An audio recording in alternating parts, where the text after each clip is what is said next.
Now, how do you feel about it? Did you feel I like thought this it is was a premium. I thought, I mean, I sold it for a premium price, Damien.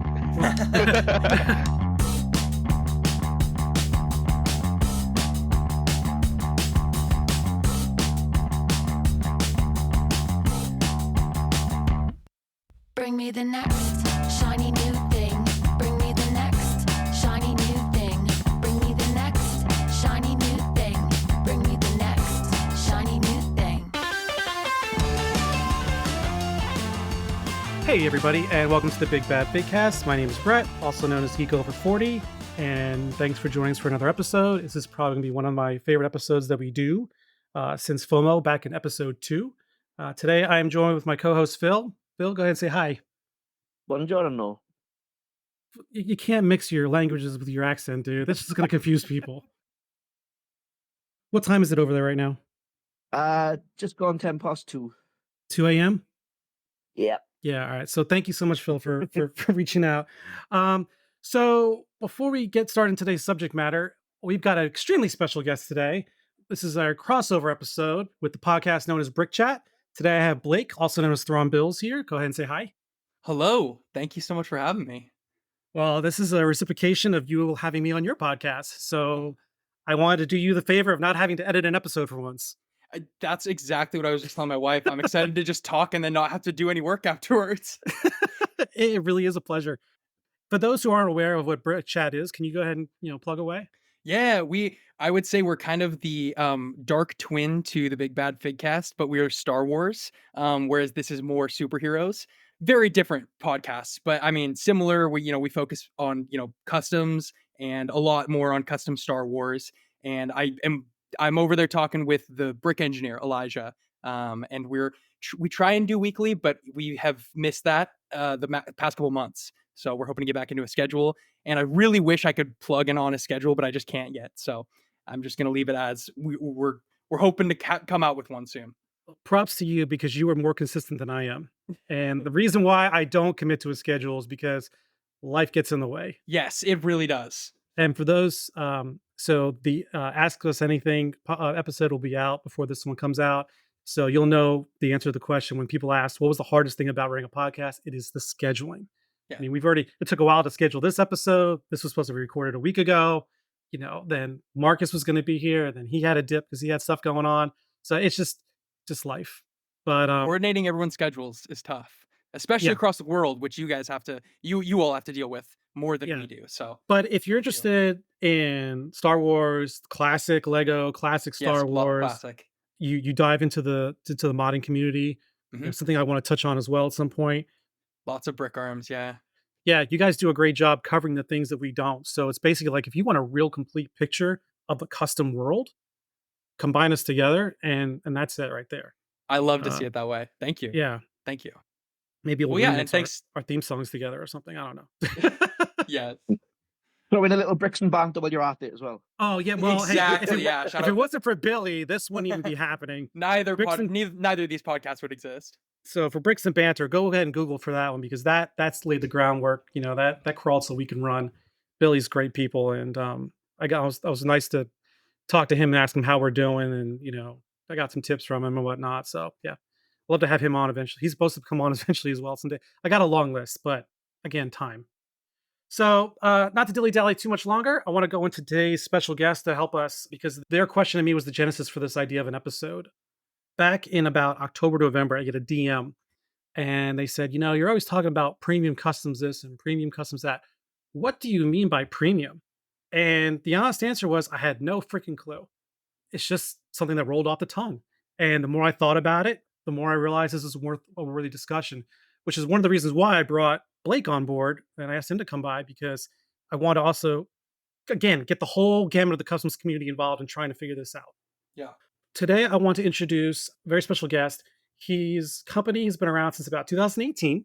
He was the first to introduce 360-degree detailing to Clone Trooper decals, the first to make clone helmets that had never been made in Lego style, it's Lego scale, the first to UV print wraparound arms on Clone Troopers, and much more. Recently, they've started creating printed figures to include both UV and pad, 3D printed attachments, and mass-produced plastic injected items, I copied this one off the website, to offer a high level of quality for everyone to enjoy. one exciting bit is recently, as of November 23rd, they've even started allowing for combined shipping for international customers to help alleviate repeated shipping charges. Ladies and gentlemen, I'd like to introduce Andrew, also known as AV Figures. Hello there. Yeah, great to be here. Thanks for having me here on the podcast. Yeah, well, thanks for coming out. And again, thanks for this prompt for discussion. Yeah. Before we get into what does premium mean, I'd like to, if you can, you can just tell us a little bit more about AV Figs that I didn't already try and make you blush with.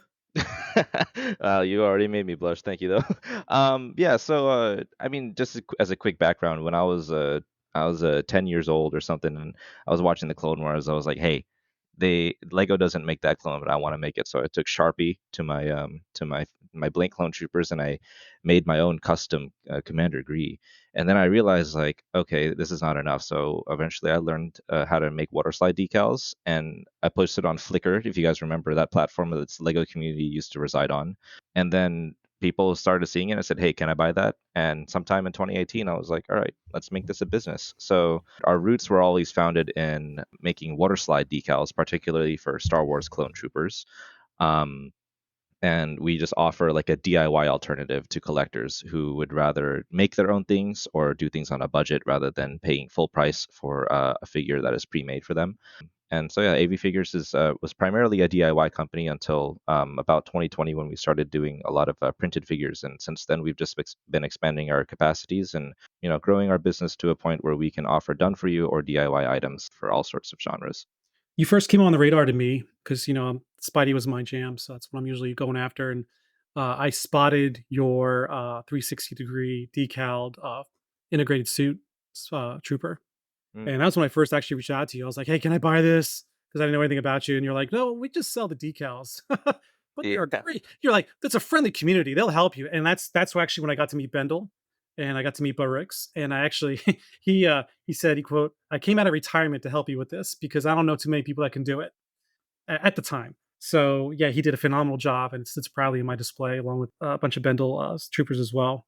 But yeah, it's really cool, and I've shown quite a few people. The response I often get is that's not printed because it's just so clean. The lines are really crisp.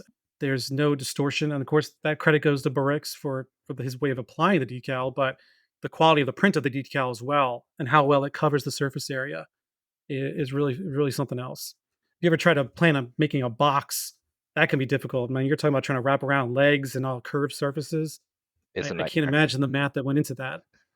Yeah, I do get a lot of help from digital softwares that help me like make a flattened surface out of like a 3D surface, but it's not always like you click and it's done. You have to like test it and then manually align it and everything. So there's a lot of trial and error that goes into the craft before we can publish something as complex as that particular figure. So now that you're going into pad printed figures, in fact, very topical. I was just telling them how my kids are upstairs playing Helldivers. Just recently announced the tactical B 01 Alpha Helldiver. Mhm. Do you want to talk about that for a moment?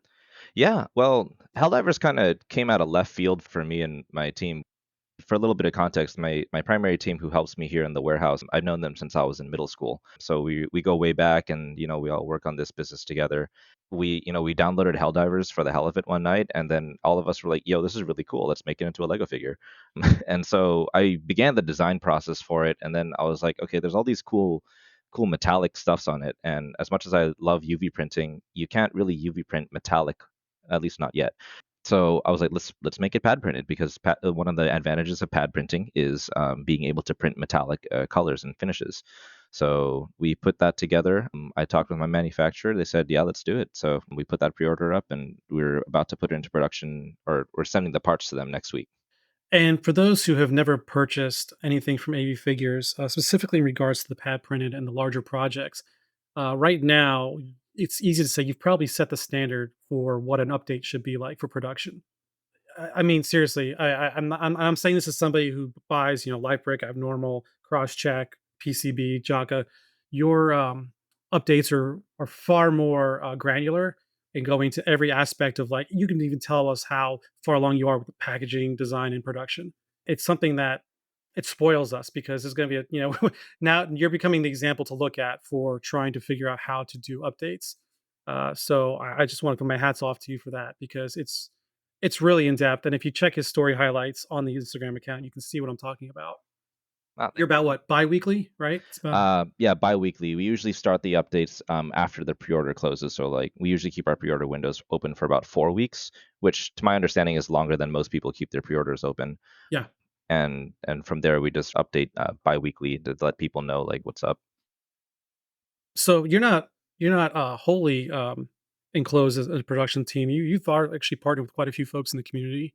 So like you've got Cobalt, you've got Nanorex doing accessories, Vertobrick has done designs. You feel free to take over and shout out whoever you want to shout out. But Oh yeah, yeah, yeah. it's just really cool that you're employing folks within the community to help grow it. Well, I would say that I wouldn't use the term employ, and I guess you can call it semantics or whatever. But I mean, for the most part, we do collaboration works or commission works with other people. So particularly with Nanorex, who's probably the most talented designer that I've come across in the Lego community. So some of the stuff that we have on the store, it's designed by him that we basically commissioned him to make, and other things it's more collaborative where he gets like a percentage of the profits and like royalties in essence. So I think that one of the things that I really pride ourselves on this business is that we don't try to do everything, like on our own team. We work with other designers and other creators to help bring their creations to life as well. Because at the end of the day, like there's only so much that I can produce or so much that I would be personally interested in making, but we have the production capacity to a limited extent, work with other designers to bring their designs to the market, and utilize our production and fulfillment systems to basically diversify our lineup and all that stuff. No, it's great. It's absolutely great. Because community building is a big. Anyone who's ever talked to me for a minute or has witnessed my account knows community is really big with me. So, and we're seeing a trend more and more where other brands as well, like even like Tracy minifigures or Jaka is also, he'll bring in like Four Stud and then, or somebody, other designers within the community to help expand their catalog as well. And I think it's really great because you do have a lot of these really good designers that just don't have the means or resources to get their products produced, and they have a fan base. So it seems like a brainer to make that happen. I did have one question though, since you're moving on to how often are you going to be making pad figures? Are you going to continue UV? I'm sure I understand the decals are here to stay, but are you transitioning from UV to pad, or are you just going to be a case by case scenario? I get that a lot, that question a lot actually, and something that I also we pride ourselves here in the business is that we've done like practically every form of Lego customization under the moon. We like hand painting things to injection molding or UV printing, decaling, pad printing, 3D printing, all the different production methods, and it's because we are capable of doing it all. And each of them, what I've observed, they serve a different market. So, for instance, like there are people who couldn't care less for a pad printed figure spending $70 on a Helldiver figure, and they would rather spend like 15-20 bucks to decal it themselves. Likewise, there's Mhm. there's going to be people who fall in the middle where they don't have time to decal, but they don't want to spend money on a premium figure, so they would rather get a UV printed figure, which is kind of like that middle ground, from my understanding. So we will not be shifting away from UV printing. Pad printing is just an integration into our business model where we just add it to our existing operations.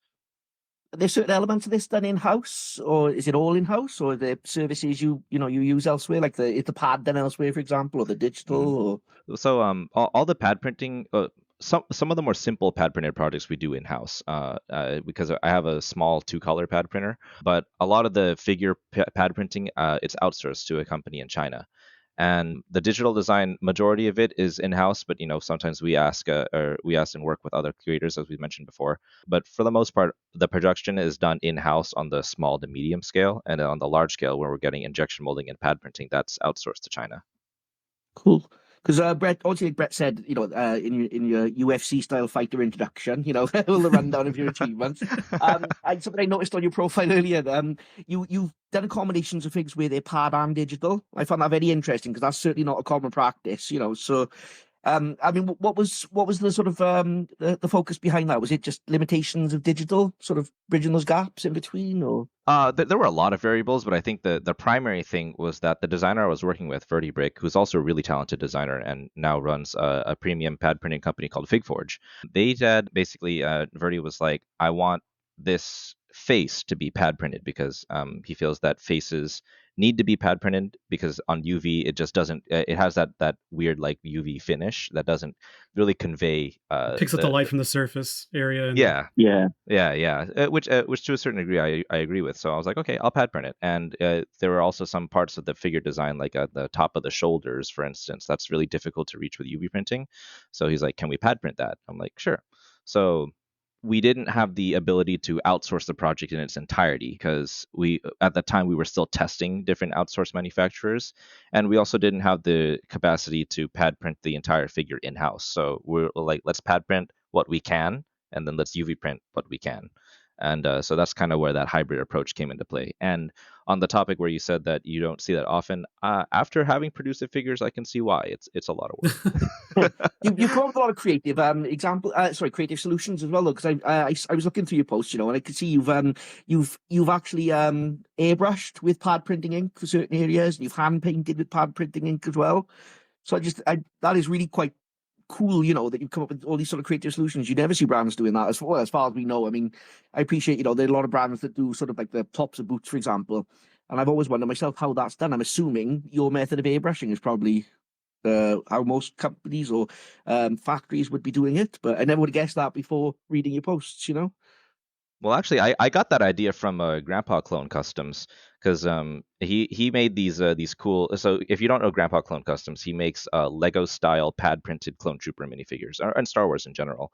And then he came out with this 501st Jet Trooper, which was supposed to be the guy she tells you not to worry about version of the one that came in the Lego set in like 2020. And what he did was he simulated overmolded boots by creating this like a 3D mask that goes around the leg, and he airbrushed the boot portion of it blue, which is how it appears on screen. And it looked just like an official Lego overmolded leg in a colorway that they don't offer. And I was like, you can do that? I'm like, wait, I can do that. And so so then we went to town with some experimenting, and that's how we came up with the idea. And to my understanding, actually, most of the pad printed company brands who do that kind of thing, they actually don't use pad printer ink as their basis for the airbrushing. They use other types of solvent-based paints, which are a lot more durable and opaque than acrylics or enamels, which are the more traditional forms of paint. I didn't know how to access those paints, so I just found a way to do it with the ink, and it turned out to serve the same purpose. It's really cool. You actually it's funny enough. I'm the perfect example of that meme, where you say attack 100, damage 0. And that's me when it comes to figures. If I could make figures, I would be making thousands of them. So what you said about all these collaborations you're doing, do you ever find that it sort of you sort of get a little out of control because of it? Because you've got so many options and things you want to do and you're able to do? Yeah, Do you have to actually. ring yourself in there, or? Yeah, one of the guys who helps run our company, Alejandro, he's like the voice of reason. I'm the ready, fire, aim kind of guy, and so I'm like, hey, I want to work with that guy. Hey, I want to work with that guy, and then Alejandro goes like, okay, look at the schedule. Can we actually do it? I'm like, no. So we have to kind of like pick and choose like who we can work with and when. It's not like we don't want to work with them. It's more like, do we even have the capacity to? So yeah, we do kind of get overwhelmed sometimes. Yeah. Yeah. It's like the antithesis to FOMO almost, isn't it? It's FOMO with from the actual customizer instead of from the customer for a change. Mm-hmm. I was gonna say, so you said UV wasn't going away, and obviously you're introducing new pad figures.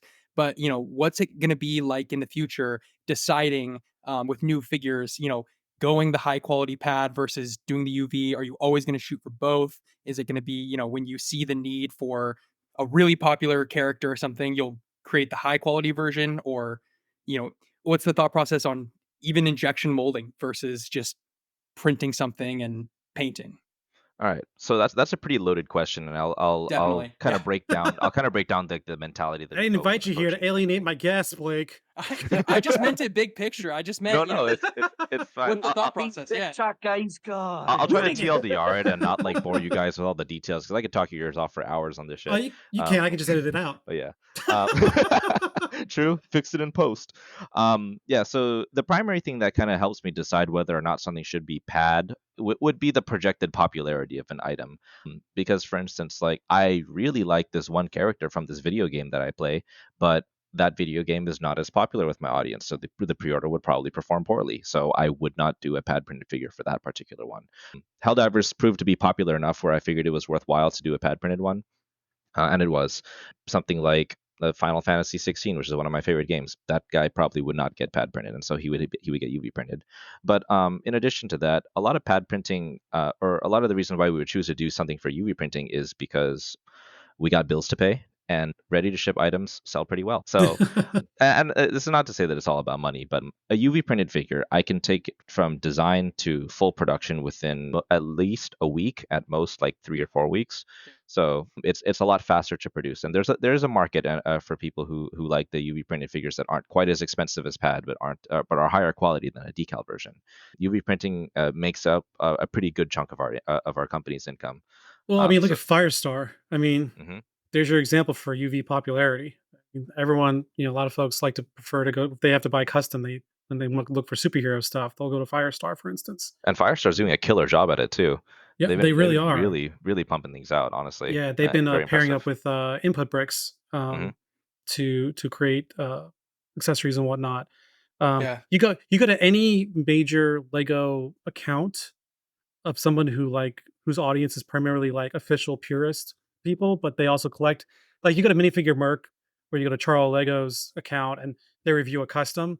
If you want to really learn the breadth of the marketplace, go to their accounts and look at the comments when they start reviewing a custom fig, because you'll see. Like I used to joke with Merc, it's like I just come here to I just go to your posts to read the hate comments on the premiums or whatever premium may be. We'll figure that out later. But on the customs, because they're mostly folks that enjoy regular Lego, and they're like, anything over $5 for a figure, they're like, that's garbage. It's not going to happen. It's Oh really yeah. So and they call it fake Lego. So yeah, they call it fake, but Yeah. it's printed on Lego parts. I promise. So yeah. I used to joke, and this might allude later to our discussion on premium.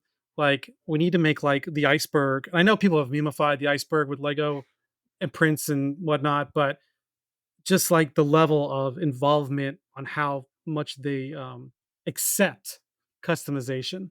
Like some folks will accept their purist only fig barbs. Some will accept decal. Some will accept UV. But Decal clones are the first one usually, right? That's accepted. Yeah. Or just Something like decals, that. yeah. Or yeah. A common correlation between it is when they'll call a custom trash. Oh, it's fake Lego, but then they'll go and buy the bootleg of that custom fig, and they're all happy with Right. that. And it's oh yeah, they and buy the it only for t- like for because they're 90 budget cents. price. That's what it came down to. Yeah, It all yeah. is like, I'm mad because I can't afford it, so I'm gonna talk shit on it. yeah. Yeah. I'm curious if any of you, and a lot of the designs you do, I think are gorgeous. Outside of troopers that you see like that are canon to Star Wars, like the Lunar New Year ones are really cool. The Day of the Dead, the Secure ones are cool. What's the other one? The Nightscape troopers, those are really cool. Did you ever float the idea of re-releasing those as a UV print or as a pad print? Like, do you ever uh, like think about doing like what's your top 10 figs of all time? Crowdsource vote or whatever. So the short answer is yes. The longer answer is more limited to like if, for instance, like the Sakura ones and the Nightscape ones. Those ones we label them as exclusive, so they would never be released again in any format. Fair enough. But something like the Spidey Commando, for instance, that one is not an exclusive. It's just available on the store whenever, and that one would be an eligible kind of item for reprint in different formats later. So yes, eventually I do want to create pad printed clone troopers. It's not always going to be UV printed. In fact, I'm working with the manufacturer right now to finalize our clone template so that I can start sending projects out to them. There are a lot of designs that I would love to bring to pad printed, especially either popular ones or ones that are just like really like unique or impossible to UV print. So yeah. Yeah. Because again, it's like the Harry Potter and the Star Wars. It's just it's too much for me to. I can't collect everything. That's a rabbit hole I don't want to dive in. But for me, those limited items those troopers that you guys do, to me, those I feel transcend above Star Wars. They're just really cool artistic creations. If you had the opportunity to like elevate them to like a finer printing method, I think that would be pretty cool. But I understand limited because you don't want someone who's invested and supported your company to suddenly feel, rug pulled when a new version comes out. Oh yeah, and on top of that, like if you're going to do a pad printed item, if you're going to limit the quantity on it, you basically are forced to pay a ton of money for the production cost, but you have a set cap to how much you can earn with it. So it's difficult for us to justify doing a limited pad printed run without at least leaving the door open for future stuff. That's something to kind of keep in mind all the That's time. fair. Yeah, and I think that's one of the advantages to pad printing. And I know that it's different sometimes with outsourcing, but like pad printing, you're meant to be able to run those cliches, 100,000 times or thousands of times. So theoretically, like a restock could or should be very viable. Hmm. Hmm. Oh, I have a question on a totally different topic that I wanted to talk about just before we get into premium customs, which was just what do you love collecting? But please go into your and do you collect outside of your own brand?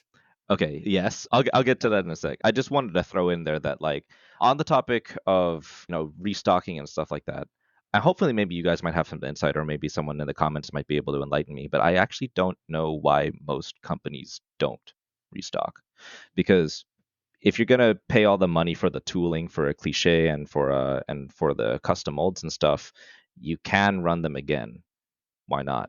And I think a lot of it is because a lot of companies use FOMO tactics, like we're only going to run it once, or they maybe don't think that the pre-order a second time would suffice, or maybe they just need the money and to pay their bills or something. But I don't want to pad print anything unless I have the ability and market demand to restock it, Totally. or create derivative products out of it. So So I'll take a stab at that. And granted, I understand I'm speaking for someone who's not in the room. If you recall, because you guys have been around for quite some time, even longer than me, that the limited edition, aura that you were alluding to earlier was one of the chief drivers of custom collecting Of for like course, yeah. on the superhero side. It was like I've got this item. They've only been 120 made or only 50 made. In some cases, only 5 made. I wish if Marcus was on here, he could probably explain it better on an East versus West mentality. But that that idea of I own something of value, inherent value, just because of its rarity, is something that's still, I think, a residual emotion that has influenced how things are produced. Otherwise, you would see possible reprints. Also, it could be a matter of this, because they do a lot of custom molding, and it could be a matter of how much materials are available at the time.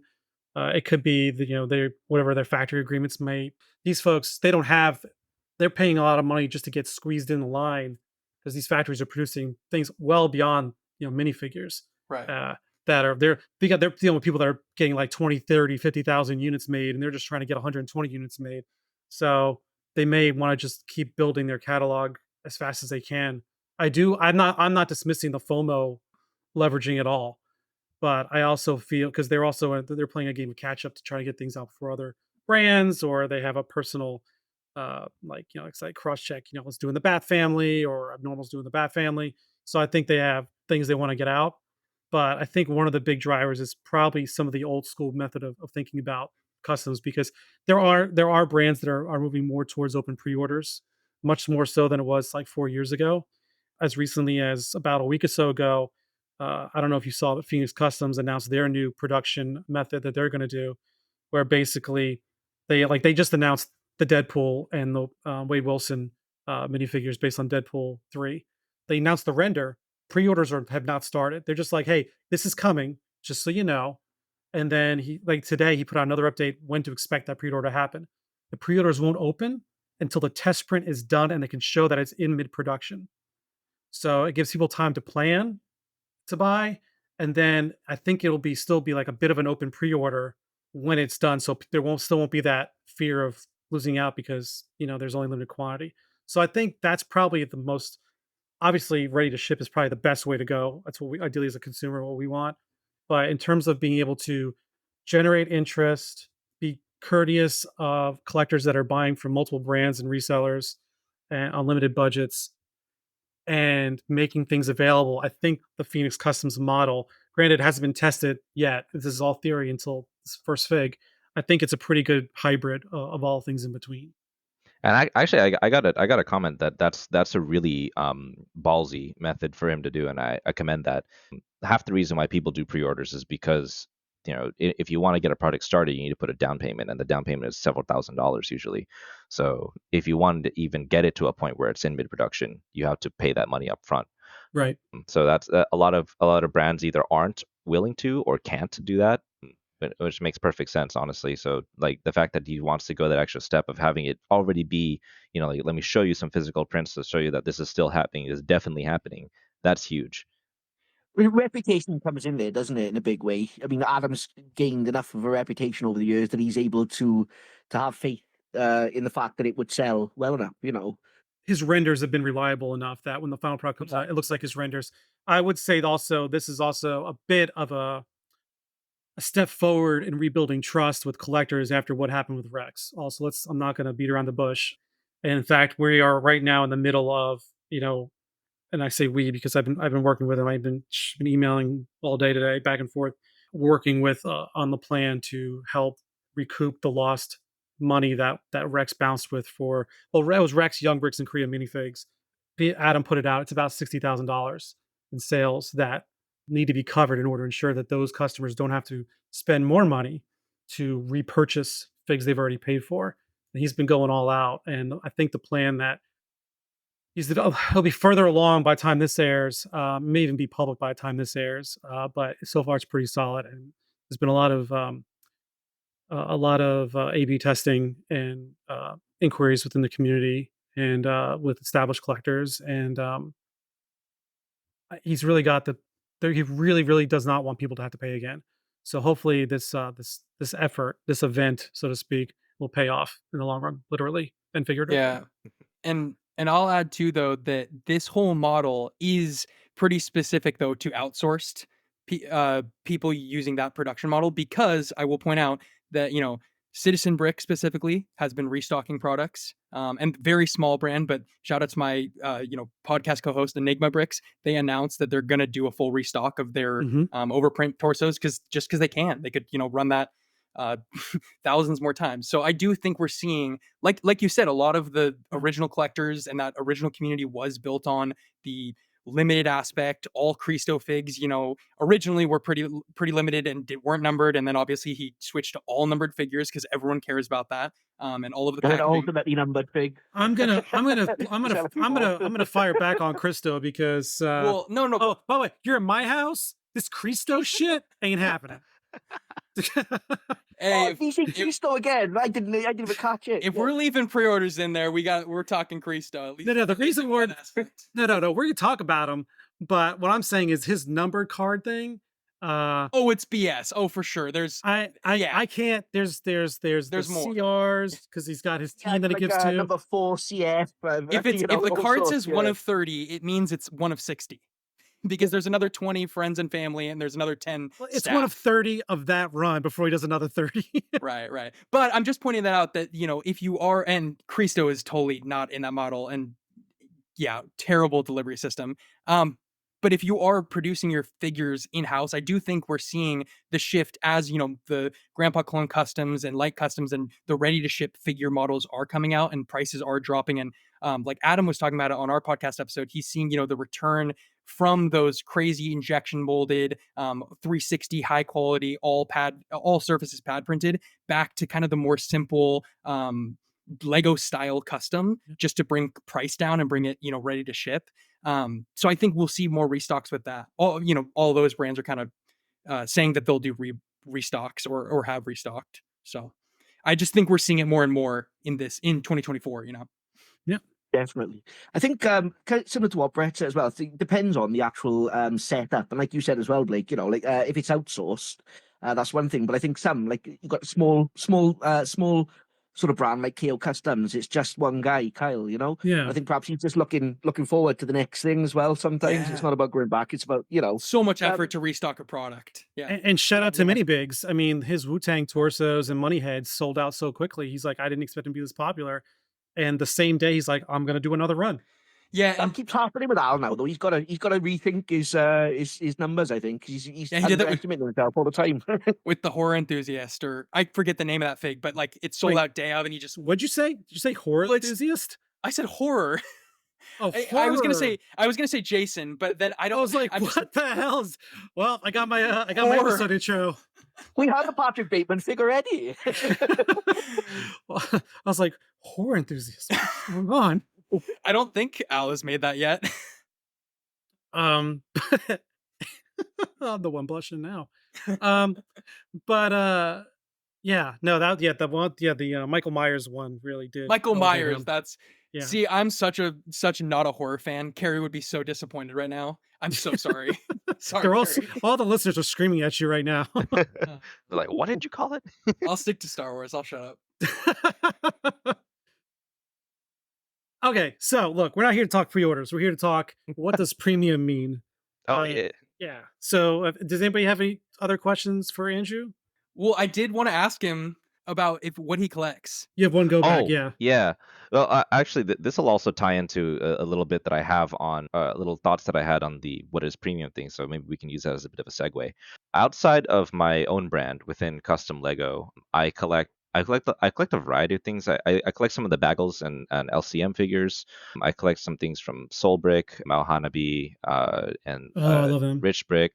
Basically, like I'm a huge fan of anime, and I don't really make a lot of anime figures yet in Lego, but I collect like anime Lego figures, and I also collect anime scale figures, so the non-Lego stuff. And there's a huge debate even within like the anime figure statue community about the difference between, I guess, like premium and what they call prize figures. I don't know if any of you are familiar with with the collecting and like the anime figure niche and stuff, but there are two primary terms that they use for the types of figures that are produced. There are scale figures, and then there are prize figures.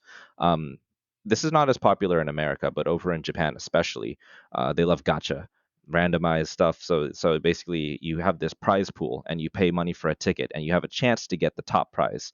The top prize tends to be a nice small figure. It's not necessarily to a certain scale, like 1/10 or 1/8 or 1/7 or Is it a whatever. stylized figure like a Neodroid, or is it more like proportionally correct? It's proportionally correct, and Alright. but it's not necessarily like set to a certain scale. It's just like this is a proportionally correct figure at an arbitrary Yeah, I scale. was just wondering if it was like any figure, like a chibi like style or whatever. Hmm. But prize figures also it all comes down to semantics too, because some prize figures are set to a certain scale, and some scale figures are not actually to scale. Like it's not actually 1/7; it's like 1/7.5 or something. And so within the anime collecting niche, usually when you see an item labeled as prize or scale, it doesn't actually refer to whether or not it's a prize or a scale figure. It refers to the quality of the figure. And scale figures tend to have a much higher production quality. They're in smaller production runs, and they're usually like more. It costs more to produce them, and it costs more to buy them by a lot. And then the prize figures are more mass produced. They're machine painted. They're cheap, and they're probably lower standards of quality control. But that is something that the anime community has been kind of struggling with, because some of the scale figures have been seeing a drop off in quality, and some of the prize figures have been seeing an increase in quality. So it's kind of blurring the lines between what is premium and what is not, and is it really worth it to pay $150 for this figure when another version that's slightly smaller is available for $50?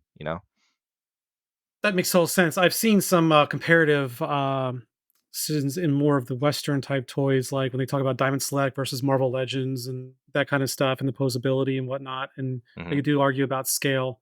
Like I've got behind me, I don't know if you can see, I've got all my Marvel Legends type figs. Not very many, but like I do have like every version of like the Fantastic Four that I can find, from Mezco to Diamond Select to Marvel Legend. They're all like different scales.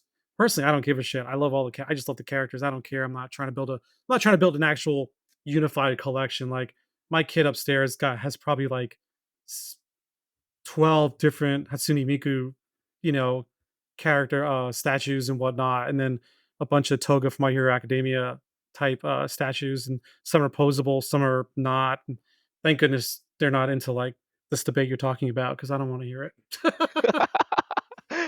It's Get what you rough. get. You don't throw a fit. We got enough drama in Lego. I couldn't handle it on another niche hobby. It's Oh it's my in God. all the niches. Every Even hobby.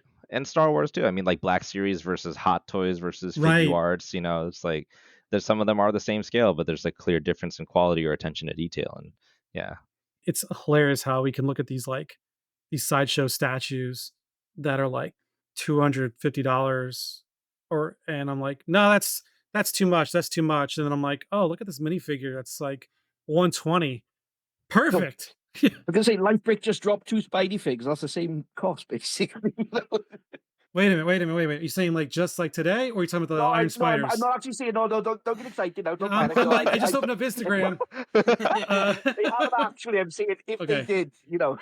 No, the Iron Spiders are like 132, I think, each, and then like look at the Jaka's Hobie variant. It's like 180. yeah. The Brett, Less colors and costing more money. when I bought that Mao Hanabi Aki figure from you Yeah. from Chainsaw Man, and that was like around $100. I was like, oh yeah, sure, I don't mind, no problem. And then I see this $80 scale figure. I'm like, nah, I ain't gonna buy that. And then I'll go on Bricklink and I'll see like there's no one's made a good custom Ronin figure, Ronin the Accuser from the MCU. Mm. And I go on Bricklink and I see Ronin and it's like I'm like $15. What the For hell? official figure? No way. That's know, right? crazy. I'm not paying that much for Lego. I'm like, oh my god, I sound like those comments that are in Merc's post. I say you buy the bootleg instead. But I will Right? say that like in terms of the whole like what is premium and stuff, there's a lot of factors that we can discuss about it. But I do think my personal opinion is that it all kind of boils down to perceived value. Like how much does the customer feel like it is worth it? And do they feel like this is a premium figure for whatever arbitrary reasons they might choose or whatever standards that they might pick? So it's a kind of good idea for us in this podcast to kind of discuss the varying factors that might change someone's opinion as to whether or not a custom is premium. Oh, 'Cause absolutely. It's a yeah. very subjective question. That's why I try to in some of the criteria that we discussed before starting recording, I try to eliminate the subjectivity into more of like the material and aspects. So just we may not go, we may jump around. I don't think this is a conversation that lends itself to a sequential order. All these things are sort of matrix together. Blake, when you talk premium, what's the first thing that comes to mind? Yeah, so I mean, I will just say, like anecdotally, I remember the first Christo figure I got. I had just been only Look at that damn collecting. Christo. I had only been collecting official, and I had Christo. genuinely. Oh yeah, the way I pronounce it. I know I pronounce it so wrong. We've got to make you say it right at least once on this episode. It's I've only ever heard people say Christo. Blake, Yeah, Blake, Christo. Christo. Yeah, Christo 7108. Anyways, I had only really collected official, and then I had collected like 2 or 3 decal and UV Thrawns because I just wanted some custom Thrawns. Every like custom Thrawn I ran into, and then I ran into the Christo Thrawn, and I got that. And when I had it in hand, I looked at it and I compared it to the other custom Thrawns I had that were UV and decal, and then my other official Lego that was obviously pad printed, and Christo's obviously pad. And that one, he only uses official elements. It's all just Lego. There's no custom head needed or custom accessory. So it just perfectly fit in with the official style. So for me, it didn't start that way. But even in the last that was probably 3 years ago, I'm super new, in the space of customs. I have not been around anywhere near the length that Brett, Phil, anyone in this space has been. But for me, it's now about staying in line with Lego. And so I think that you can have really, really cool figures that utilize methods that Lego wouldn't, and get these cool custom accessories. We've seen people do really cool stuff with UV to get texture on torsos that I would say is really cool. I would say it is even premium. But in my like definition of it, I would just say, for me, it would have to be how Lego would make it themselves, either now or for the time period it was aiming at. Because I also collect, a ton of classic. So if it was how Lego would do it back then with some super goofy casted element, not casted, injection molded, or some people are able to get their casts to the level where it almost seems injection molded versus some people's casts look terrible, or resin printed looks terrible. And you can also get incredible resin printed elements. But again, just getting to the level of basically how Lego would make it themselves or better. I've seen, premium customs that I would say Lego would never make it like that, especially with the anime and some of the LCM bagel stuff. Lego would never make that, but it's beautiful. It's totally a premium custom. And so again, I don't think it comes down to any one brand being a high-end premium brand, or one figure. I do think it comes down to each figure. I think a brand could have 10 premium figures and then have a miss, and it's not a premium. That was So full you, thought dump, but no, that was great because Proper. that kind of helped me actually redefine my definition because as you were going through your story, I was thinking of figures in my collection that stand out above others, and really, yeah, it's about the execution. It's not what they did; it's the fact that they did something and they did it well. So you mentioned, and I was going to bring this up earlier. We were talking about the mixture of pad and UV. Ling minifigures for their Killmonger fig. It's that's what all I was thinking of, I it think. was fully pad, but he did the UV prints on the torso to simulate the scarring It was of the awesome. of the character, in the movie. And if you just by and large do a sweeping claim that UV is not premium, well then UV actually elevated a pad figure. And so it's really contextual. I would say that for me, bouncing off what you just said, it's not necessarily like if it's got side printing or not, right? Because some people say if Phoenix Customs premium, he doesn't do side torso prints, but Abnormal will. I think for me, it's about how well they execute what they were going for. I don't want to. I don't want to use the term quality control because I think it's kind of a lazy way to frame it. But if they're like, well, we're going to do this and we're going to have like a printed cape like Jaka's Starlight figure, that to me is probably one of those beautiful things in my collection. And I don't even care about the character all that much. I bought it on a whim because out of FOMO, just buy, and I regretted buying it. It's like, well, I can't cancel it because I feel bad if I do. It came in and I was like, well, crap. I'm glad I'm never letting this one go. I will go on record and saying I think UV can be considered a premium fig. And I know Skip Brock right now is punching a hole in the wall hearing me say that.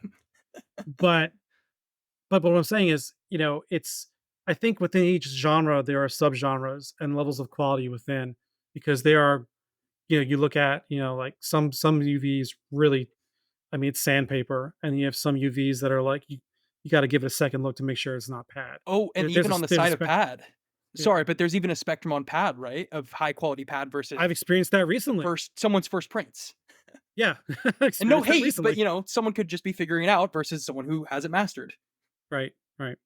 So, all right, well, go ahead, Andrew. When someone says premium fig, what's the first thing that comes to mind?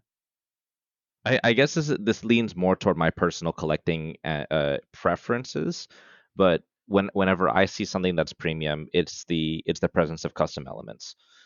Because and this is not to say that like a really high quality light custom or grandpa clone customs like pad printed figure would not be premium. It's just by my personal definitions and collecting standards, if it has a well executed custom element that elevates the character beyond what Lego would have done themselves, that's my definition for premium or not.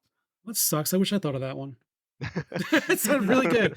But like Blake, as you were saying, like sometimes you really want it to fit within your within like the Lego style, whether it's the era of Lego or whatever production capacities they had at the time.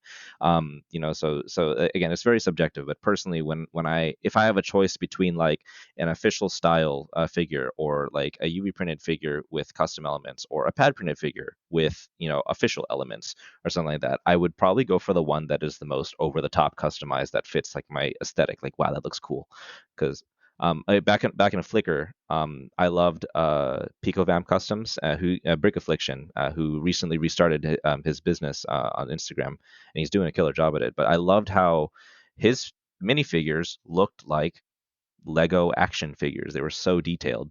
And I know that's not a lot of people's customization styles, but I love the presence of custom elements. Like, wow, that screams cool to me and premium. Yeah, the legs are crazy on the Brick Affliction Yeah. military guys, or I don't know what the product's called, but Hmm. super cool stuff. Yeah. I met him at Brick Fair, and he gave me one of his Venoms, those printed Venoms. It's unpainted, and I almost like it unpainted because it's just such a Right. cool.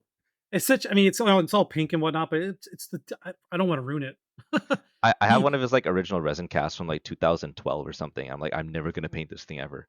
yeah, And I love it's it. great. It's just it stands out, and because being that it's not painted, it and that lighter pink, it catches the light so well, and it accentuates all the details in the mouth.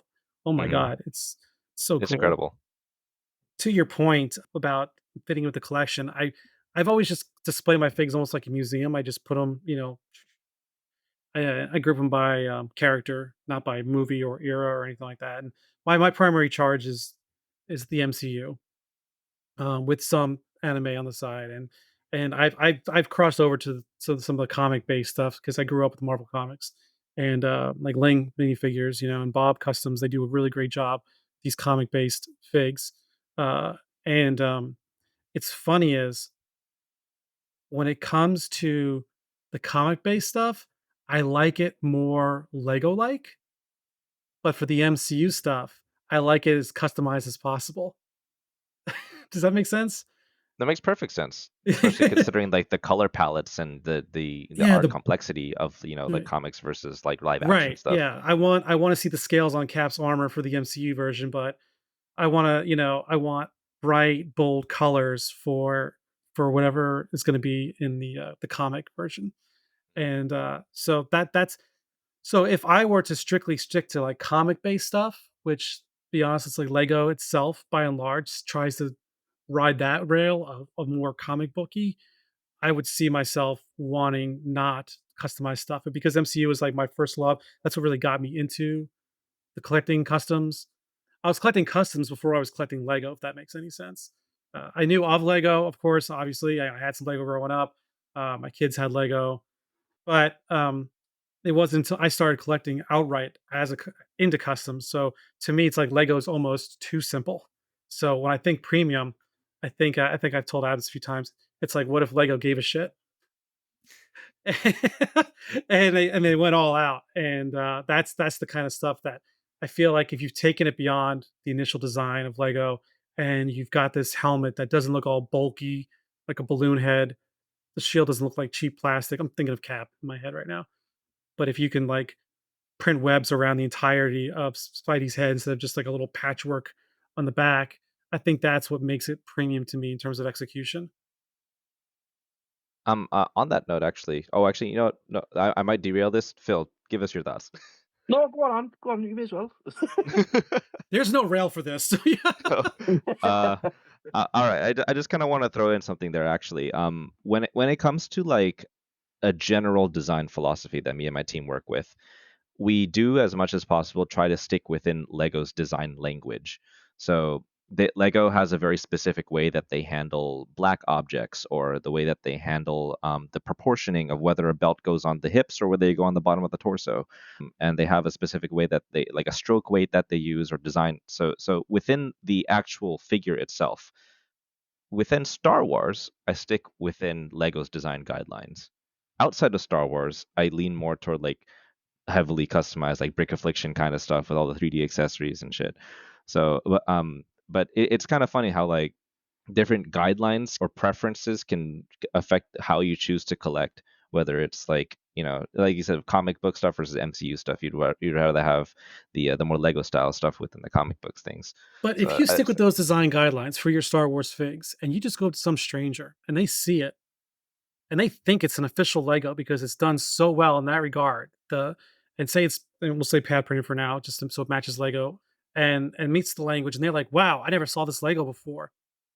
With the fact that it can convince a non discriminant eye in thinking it's Lego, would that make it a premium custom because it's able to match the source material style so well? back on what Blake was saying about how the execution really matters a lot. Right. I think so. Yeah, because like if you're really trying to go for that Lego look and you nail it, then that's as premium as it gets for that specific aesthetic. Versus like if you're trying to go for something and it totally ended up looking weird or like not right, then it's like, is it premium anymore? Anime collectors would be pretty upset if their figure came with no accessories and no Oh custom yeah. hair pieces, right? Oh yeah. Yeah. And we're in the design style of 2019, 2020 Lego. Yeah. Oh yeah. Uh, Phil, who made the minifig was the minifig factory that made the Captain America, Steve Rogers, Yes, with yes, the that toes. monstrosity. It's got a molded muscular body, which is kind of similar to like Jin's Kingpin, but it's just muscles and veins, big veiny cock arms.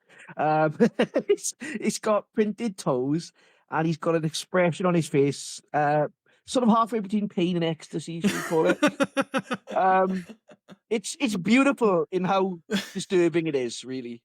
Right, but it makes you wonder, could you call it premium because they did so much and the print is clean, the molds are good, but honestly, by and large, I think it looks pause, ridiculous.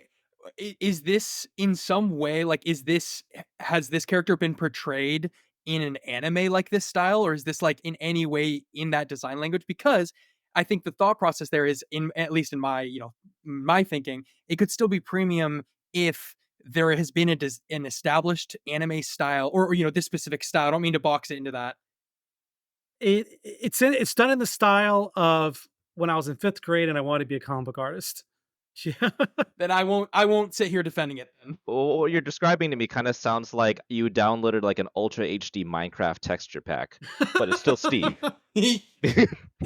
Oh, seriously, it is. It's premium in the sense that it's so ugly, it's beautiful. It's It all kind of boils down to the specific audience. Like if you want to go a little deeper, like I love Mal Hanabi's design work, but recently Mal Hanabi's been doing some kind of sussy figures. You've probably seen them. The little racy, Oh yeah, my figs don't need nipples showing stuff like that. but no, like showing. some companies even go the extra mile where you have like magnetically detachable 3D breasts with the nipples and everything, and I'm like, that's incredible craftsmanship. Why? But that's incredible craftsmanship, I guess. But there's a market for it because they sell out. Oh yeah, I mean, there's it's fan service, right? That's that's how it's referred to in the animated world. It's the same difference. I will say, I think all of these figures bring up that question as well of, is it even Lego at a certain point? Like it could be a high quality premium action figure at that point. I mean, it's inspired by Lego. It has a base design, but if it does, I'm saying not even that one. I'm just saying in specific. I've seen some that are, so outlandish. You can't even see the Lego at the end. They barely stand on two studs. Like it's all almost feelings. like Brick Affliction. Brick Affliction is a quick example. Yeah, feelings. All their anime stuff. They've got all these massive accessories and. I take issue with it sometimes, to be honest. A lot of us in our group chat, they all love like the Jin big bodied figs, For the most part, but I find it takes it too far away from Lego though. For me, when you've only got the only official part of Lego on there is the legs, and they do look wonderful when you actually see them in hand. You appreciate them more. But yeah, I've always struggled with that. I didn't mentally prepare to have a discussion about what defines Lego. That could be another topic for another time. Seriously. But the I going back to your early discussion about scale and limited for figures, that's one thing that does bother me is when, like I was talking about in a live stream, Jin's MCU Abomination figure. It's a great figure. The sculpt is clean. It looks awesome until I put it next to a Hulk minifigure and it's like a third of the size. A Hulk big fig, excuse me. And I'm like, I really want my Abomination to scale up to match my Hulk. It serves a case of Hulk. Just a puny Emil. Yeah, well, that's the reason why I sold my Jin Hulkbuster. That thing is a gorgeous piece of work. The paint job is fantastic. The details are on point, but it looks like a Warhammer miniature that would go on a board game compared to like what I would expect from a Hulkbuster as it compares to a Lego minifigure. He slapped some armor elements, well sculpted, well molded armor elements onto a minifigure to give it a little bit of heft, but essentially it was just too small for my taste. Yeah. Would you consider that Hulkbuster to be a premium figure? It's so shiny. It was and that's the thing. I mean, the non-subjective criteria that it was expensive, it was limited because I did have the metallic print version, as opposed to the flat color version. It had that heft to it, that when you get something, it's got a little bit of weight to it, and you're like, yeah, this feels. I could probably throw this at a kid and knock him out, type feeling. It's like some old school die cast, like some old school die cast Transformers, from the 80s. So it had a premium feel if you were to define it as such. Now, how do you feel about it? Did you feel I like thought this it a was premium. premium? I Yeah. thought, I mean, I sold it for a premium price. Damn it.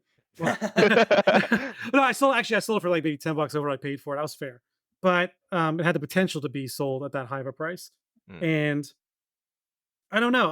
I guess I would say yes for the not in the non-subjective way because of the price, the quality of the execution, the paint, the heft behind it. But in those regards, yes. But again, like you're going back to subjectivity. You kind of deflated this whole episode because you answered the question perfectly. It is subjective to the eye of the beholder type situation here. That yeah, no, it was a premium. I think it was a figure premium fig, even though I let it go. I just didn't. It didn't match my collective tastes.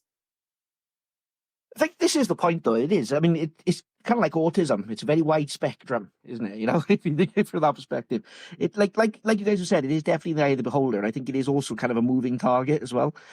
Each of us might change how we feel and what we consider to be premium as the scene itself progresses, as new innovations come in. I'd say, like in the early Flickr days, I was just thinking that. yeah, like I've been thinking about how it's changed over time, and very similar to what Blake said. Back then, it was mostly a case of if Lego was able to fire on all cylinders, this is what this custom would look like, you know. So it's sort of like if Lego didn't have their own print limitations, sometimes it's down to parts they can make at the time, because of the part count of a set or the amount of printing on a fig. I mean, look at CMFs compared to figs in sets. You know, CMFs are almost like customs in quality in comparison to most figs in sets. So I think it has changed, and like you said, like with the cap, for example, that's a perfect example of if Lego could have made a really good piece instead of a bulky piece. It would make all the difference. I think it does, like I said, it does definitely change over time. And it is in the eye of the beholder. I mean, one of my best examples would be recent figure I picked up, actually, the Soul Link Red from the Fire Red and Leaf Green reboot of Pokemon. I received that, and literally the day before I received it, Liberty brick I had, which is a UV fig. And even though it's UV, you can still consider that premium because of the level of detail on it, the fact it comes with custom Pokemon. Well, Marcus was telling me that overseas the UV is preferred. They Yeah, charge bad yeah. prices, but the UV is preferred. The weird thing about this, though, like I said, literally the day before I get it, like, the Soul Link one is announced. So I've been perfectly happy with my Liberty brick figs, but they got the exact same version from Soul Link, which is going to be pad. And when you look at them together and you see the limitations of the UV, like the tops of the boots, things like that, you think then, oh well, actually, Soul Link is premium in comparison to the Liberty. But if you had the Liberty and you were okay with UV, that would be premium to you, you know? I got a question for the class. Personal tastes aside, right, and how well it matches with your collective, collection up to this point. Are there any production or feature criteria that you feel automatically merits the term premium? And hear me out for a moment. So, like, even just for pure Lego, like, when Lego had, you know, the standard Lego figure, and then suddenly dual molded came out. Would you back then probably dual molded was considered a premium feature of a minifigure, right? Because it wasn't all that. In terms of customs, about 5 years ago, if I could shine a black light on a fig and part of it lit up, that was just like the most amazing thing ever. Now that's just long forgotten that people just do for fun just to see if something would happen, but it's not really a target to sell a product anymore. Now it's all about freaking magnets. That's what I was gonna say. Magnus Yeah. is a big trend now. Yeah. Knowing that, you could talk about for the Lego side, like dual molding, or does that do features like that beyond just printing on a part that, regardless of your personal taste, automatically elevates it to the term of premium or above average or better than a standard Lego fig, I should say. I'm gonna say no, because like there's a lot of people who I know that have like this like pad printing supremacy kind of mindset, and not to say that pad printing is not the way to go or whatever, but pad printing is not always good. As you guys mentioned, there's sometimes that like the first print that a new pad printer might have. It's just not good. But some people will say it's pad printed, therefore it's good, and then they receive it in hand. Like, it's okay, you know. And likewise with UV or with injection molding, there are terrible injection molds out there. There are terrible UV prints out there and terrible pad prints. And on the other side, there's really good versions of each one. So I don't think that there's any. I personally don't think there's any defining factor that immediately makes something premium simply because it had that factor in it. I agree with that. There's no guarantees at the end of the day. Like you said, you've got into a stage now where this niche hobby has niches within it.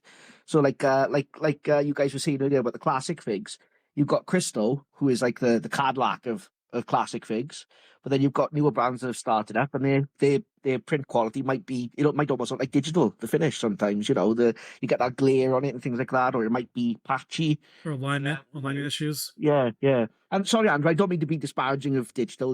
I am a pad snob. I can't deny it. But digital certainly has its uses. And I do like certain things in digital. But yeah, I like I said, there's no guarantees at all. It really comes down to, I suppose, reputation again. Like these days with Life Brick, the quality of their print. How beautiful their prints usually end up now. So if you're buying a Life Brick fig, you're pretty much guaranteed to know that premium.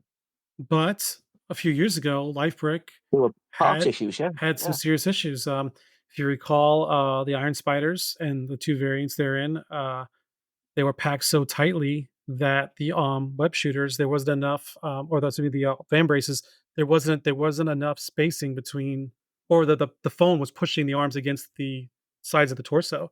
So if you move the arm, the van braces was scraping the paint right off because they were packaged like that for so long. It became a problem. And I would say they also had some issues with their molded hands, like the Stanley hands were breaking, the Deadpool hands were breaking, just taking a pistol in and out. Um, but the one thing I want to say about the magnets, because you would think, because just on the surface people think, well, yeah, you have magnets, you're adding all this functionality, you can do these cool shit like you can throw the sniper rifle on their back, and then you can have like a pistol on their hip, or whatever. But I'll give you an example. One of the most popular employments of the magnets are Captain America's shield, right? They have it's a little U-shaped handle, right? That's got magnets on the end of the prongs that you can slap a shield on in the hand, or you can take it off and put the shield directly on the back.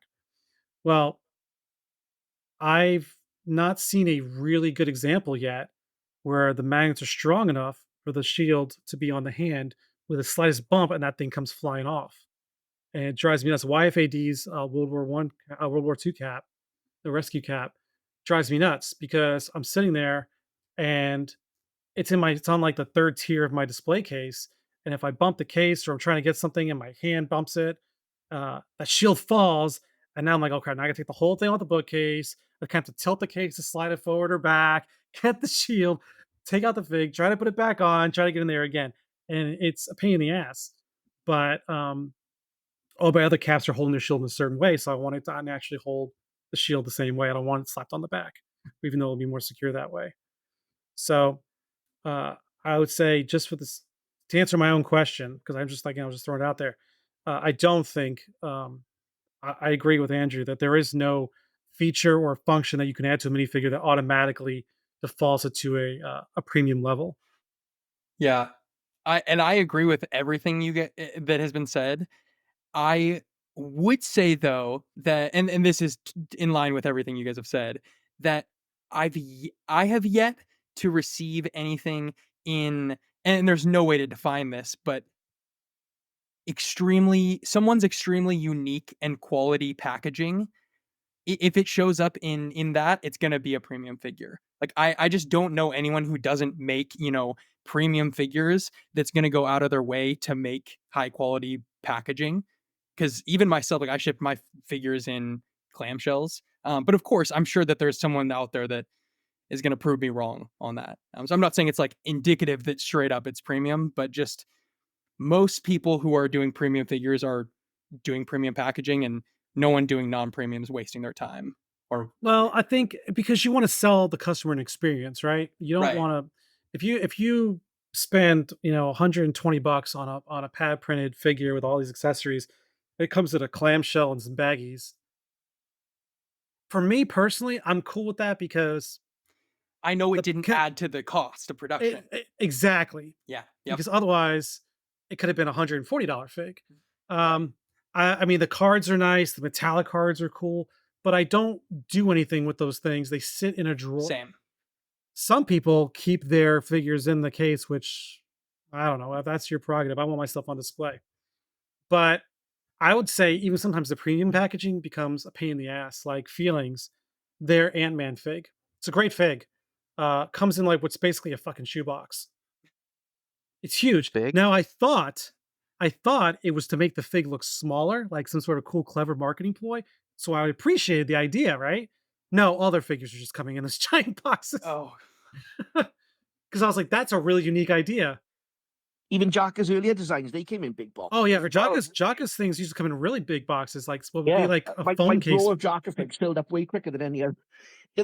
Yeah, and then Lifebrick changed their packaging with every figure release. It was like a different package. Yeah. Very consistent. And for a while they were doing these very thin metal tins that if your reseller didn't package in a box, even if it's packaged tightly in a box, it could get dented really easily. And then I like what Abnormal's done recently. Abnormal had these metal tins, which is what Lightbrick kind of gravitates towards now. I hated that. I told Lynn straight up, I was like, I do not like these packages because for those who aren't familiar with Abnormal, every figure comes with like a little mugshot Lego tile. And it's cool. It's a cool little collection thing to have, but they never put it in like a baggie or anything. So it was just free floating inside this metal tin. So you get your package, you get your Abnormal, and it sounds like something's broken inside because you hear those rattling. And for me, packaging, yes, it should be a full experience. So like yeah. when I sold off my sig fig, I went and bought blue mailers, bubble mailers that matched the blue of my brand, of my logo.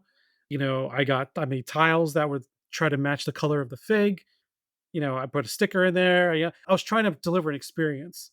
And so I respect brands that do that. And I think in some cases it serves well. It's just in some cases, I don't give a shit. Uh, Fully agree. Feelings, Pink Spideys, they're like 400 a piece. They came in a clamshell in a baggie. Legendary.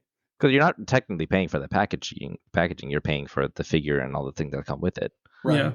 Right. So you said you had like a sideshow, like a Hot Toys figure, and you know how those come with like 10 billion extra attachments with it, like 5 different alternate hands per The hand. Mezco like... Fantastic Four set.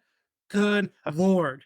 I love this thing so much, but I can only display one way. So I don't know what to do with all these other parts. But I think they're phenomenal. It's really cool the way they pack. And they put it in this giant Jack Kirby artwork type style tin. So yeah, again, it's an experience. So it makes you feel like it's premium. Yeah, I've seen a lot of companies there with their pad printed figures or even the UV printed figures. It comes with different expressions or potentially different hairstyles, different poses for the hands or the arms. Speaking of which, I think that most custom hands are cursed. But I think that it helps to all of it, like you said, the experience, Blake, when it comes in a package, like a nice package, and then Brett, when you the experience you have when you're unboxing it, that also tends to lean a lot into whether or not someone perceives their item to be like premium or not. Definitely. There's a whole culture of unboxing videos. Mm-hmm. So it tells you something. If you ever were from Citizen Brick, you get that box. Well, first of all, you're happy you're getting something in the mail. But you open it up and they've got wrapping paper that's got their logo on it, or a special design. Again, they put the sticker in there, and it's a cool little experience. So you even know what's in the box because you bought it, but you still feel like you're unwrapping something like it's Christmas. Yeah, and it wasn't until recently that we started doing like branded boxing for AV figures as well. Like we got our own custom printed packaging now, so it's not just like my white box from Uline and a plastic baggie. Well, we still use that for some items, but like moving forward, all of our stuff has a nicer packaging. Well, and that's one thing we failed to mention during introduction is you just not too long ago you had AV Day where you did a whole rebrand. Bloomosaurus recently did an unboxing video of the Mayday fig. Help me out, Star Wars guy. Zam, thank you. Zealous Hunter. Zealous Hunter. Yeah, so he was doing an unboxing, and the background's pink, the figure's pink, the gloves are pink, and it was a really cool. It felt like a premium unboxing experience, just because it looked so tight. And I guess It sounds like we keep coming back to it, coming down to the execution. You think of it from another perspective, though, as well. You know, everything that in our scene is based on IP infringement, so there's that inherent sort of seediness to it. So if you think it's coming wrapped up like a brick of cocaine, that can lead to some excitement too. You know, like, oh, what am I doing? I'm doing something wrong here. Wrong, you know. Oh, you get a rush from it, you know. So you feel that the seediness of the source material not being completely authorized is what lends itself. Yeah, You're like in the inner circle because you got something that's not supposed to exist. yeah. Like, wouldn't it be great if the postman actually came and had like an overcoat on and just sort of pulled the overcoat aside and took the package out? You know, here's your package. You know. Here's your figures. That's how porn start, dude. It's just like this arbitrary white brick and wrapped in like random ass bubble wrap or some Exactly, shit. exactly. You cut it open with a knife, you sample the goods, you know. If Well, any that brands that are listening, definitely- Phil It's baking soda and a gunfight ensues, you know. It's exciting. These things I can just see happen. Phil like taking to open the package. He holds up to the light. He licks it. Yeah, Yeah, he's just like, it's not pure. It's not pure. it's like I have the UV. I get too much texture. I can taste it. all part of the experience, right? Well, I mean, I totally derailed it. I'm at a No, blank you're now. good. You're good. But man, I don't even know where to go from here. Where do you go from there? Okay. Actually, I did kind of have a follow-up question. Is there anything that disqualifies something as a premium figure? Like, let's say something was marketed as premium and you get it and you're like, no, it's not. Is there anything that you guys feel like would disqualify that? I could sort of cover something there, and I don't mean to be disparaging of any brand again now, but actually it was something that was unveiled today. I think it was Firestar. Now, I like Firestar. I think the designs are absolutely fantastic. And I think their print quality as well is top end UV, you know, some of the best UV you see out there. But what I didn't like about their Punisher fig that they unveiled today was he's got a little bit of arm printing. If you notice, the flesh print is not wraparound. It's even showing on the side of the arm. So it's not even fully wrapped, you know, enough to cover the figure from the sides. So I think that they would discount it as being a premium figure on that basis. I mean, don't get me wrong, Firestar is kind of a budget brand. It's sort of a mid-level thing anyway, isn't it? You know, but yeah, I would say something like that would definitely, if there are any. I see what you're seeing. I see what you mean now. It's from the back view. Yeah. And again, not to be disparaging, because the design's fantastic. Like that custom hair is the best hair we've ever seen on a Punisher fig. That's spot Oh, on. I agree. It's spot on. That's input brick. Nah. Yeah, but that arm print really, it kind of breaks the immersion of the figure, if you get what I mean. You know, that design. It almost makes you want and to it's the swap out the same with, arms for just straight black arms. Yeah, and it's the same issue I have with the boot print on UV figs. That breaks the immersion. You know, you've got a boot there. It's meant to be a brown boot, but it's on a red leg, for example. So you've got the top part of the boot is red, for example. You know, so yeah, if it breaks immersion of the design, I would say definitely disqualifies it. And on that, I would say if there's no quality check or it wouldn't have passed a true quality check, then that disqualifies it from being a premium. Because I've had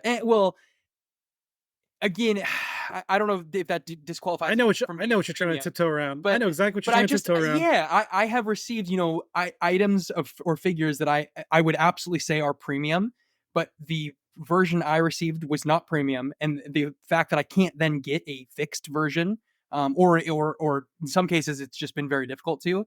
Right. It just like it's at risk of losing that premium. I would say, and if Blake, I understand you don't want to get any virtual or flames for this, but I'm going to assume you're referring to some of the spray painted parts that came from Baggles LCM. That and just damaged ones as well. Right. And now I understand they put out a statement regarding the scarcity of parts led them to alternate means of production. However, I think that what sounds like what you're framing it as is not meeting customer expectations. You were sold a bill of goods and got something a little different than what you were expecting. Yeah. So and in this specific scenario, I will, break down that, you would expect in a render, if parts were a color that is widely available in an official color, that then you'd receive the figure with those parts. I went through this. I went through this this week. I put on my story about Jaka's Nebula is now released and ready and shipping out, and the color of the head the colors of the head in general are a bit brighter and less saturated than what was in the render. The limited response I got was regarding having trouble. I think it was about sourcing. It wasn't about sourcing parts. It was about printing. But then they said they would offer to maybe do a reprint. I put some polls up, and then everyone was like, "Yeah, we like the render better, but no, don't do a reprint." I was like, "Wait a minute, what's happening here?" Because I think I didn't outline it adequately enough. Because what I was offering was the idea that, well, they offered in the screenshot of the DM conversation was saying an additional head, not something that would necessarily delay production and shipping. Which usually some folks were like, "I don't give a shit. I just want my fig. I don't want any more Right. delays." Which I could totally empathize with that, especially in Yeah. today's climate with what's been Yeah. going on. So, but I thought if there was an opportunity for the brand to do a print that was truer to the render, because as much as I love Jaka and as a person and as a brand, I'm going to have a Nebula figure that's going to have a distinctly different head than all my other Nebula figures, because what was designed there originally was going to meet with, it was Lego like that same color, but it would have matched the LCM head that came with the Quantum Suit fig. It would have matched the I think I have a Wild Brick one. I don't know. Um, but it would have matched a more traditional, that medium azure, that Thrawn color. Yeah. Yeah. Yeah. Do I think it's going to be less than premium when I get in hand? I probably won't, because I know, regardless of being a different color, it's going to be executed flawlessly. The way they did the metallic arm for the arm attachment for the sword, I think that shows a little bit of heat. The way they painted, I think was very ingenious the way they did it. I'll still consider it a premium fig in my book, but yeah, it did throw me off when I'm not used to seeing such changes from a brand like that I usually collect from, that wouldn't communicate those changes before being revealed. Yeah. I bet you there'd be less blowback for the spray painted thing had they made it aware before shipping out, or at least before, or giving folks an option to either cancel their order or wait for an alternative, or wait until Yeah. it could be rectified in production. But Yeah, that's my thought. I honestly, I just, if you're going for a color, and again, this goes back to my standard. I know this is me in my crazy opinion, but like I'm trying to match that Lego style or have it fit in with my Lego figures, even in the LCM Bagwell's cases where the figures are executed at a much higher level of detail and oh yeah, they better, do an amazing job more with accessible. textures and clothing Yeah, patterns. It's phenomenal. I'm not, but bar none. They're yeah, probably one of the top. totally, totally. But still, since the Lego official a color exists, Lego would never, pad spray or whatever manufacturing um thing to spray it. They would never do that. They would just use the official parts. So I would expect, and I would have canceled, and I did. I sold the Thrawn, even though it was like a beautiful design and I loved it. It's just I am afraid that I would, knock it over one day and it would just I'd see, the thing underneath. And I did. I had actually taken the head off. The head was pad sprayed too to the blue. So it you could see on the inside where it had chipped away to the white underneath. So Yeah, again, it wasn't at the premium level that I wanted. Yeah. what you said about quality check, and I kind of agree with that. And unfortunately, I've experienced similar issues with LCM myself. And like I said, when you look at the figs, in pretty much every metric, you would call it a premium fig. It's got the packaging, it's got a Hot Toys level of custom parts, and we said about the pad printing, they do like 140 hits of pad printing Yep. on their figs, stuff like that. Yeah, Crazy amounts. it's Super high really, quality. Yeah, Yeah. but like you said, if they haven't properly done their research and development in regards to what spraying a fig will do in the long term, the durability, and I've had issues with that myself. A lightsaber from one of the figs, the first time I took it out of a hand, some of the chrome came off a lightsaber, and the Spidey figs as well. The suit at the end of No Way Home. The white variant of that. And for one picture, just when I received the pig, I put the coffee cup in his hand, and it took the web print off the hand. So it makes you think perhaps they're not, they haven't fully sort of checked on the durability of things, and I suppose that could knock it down a level from premium as well.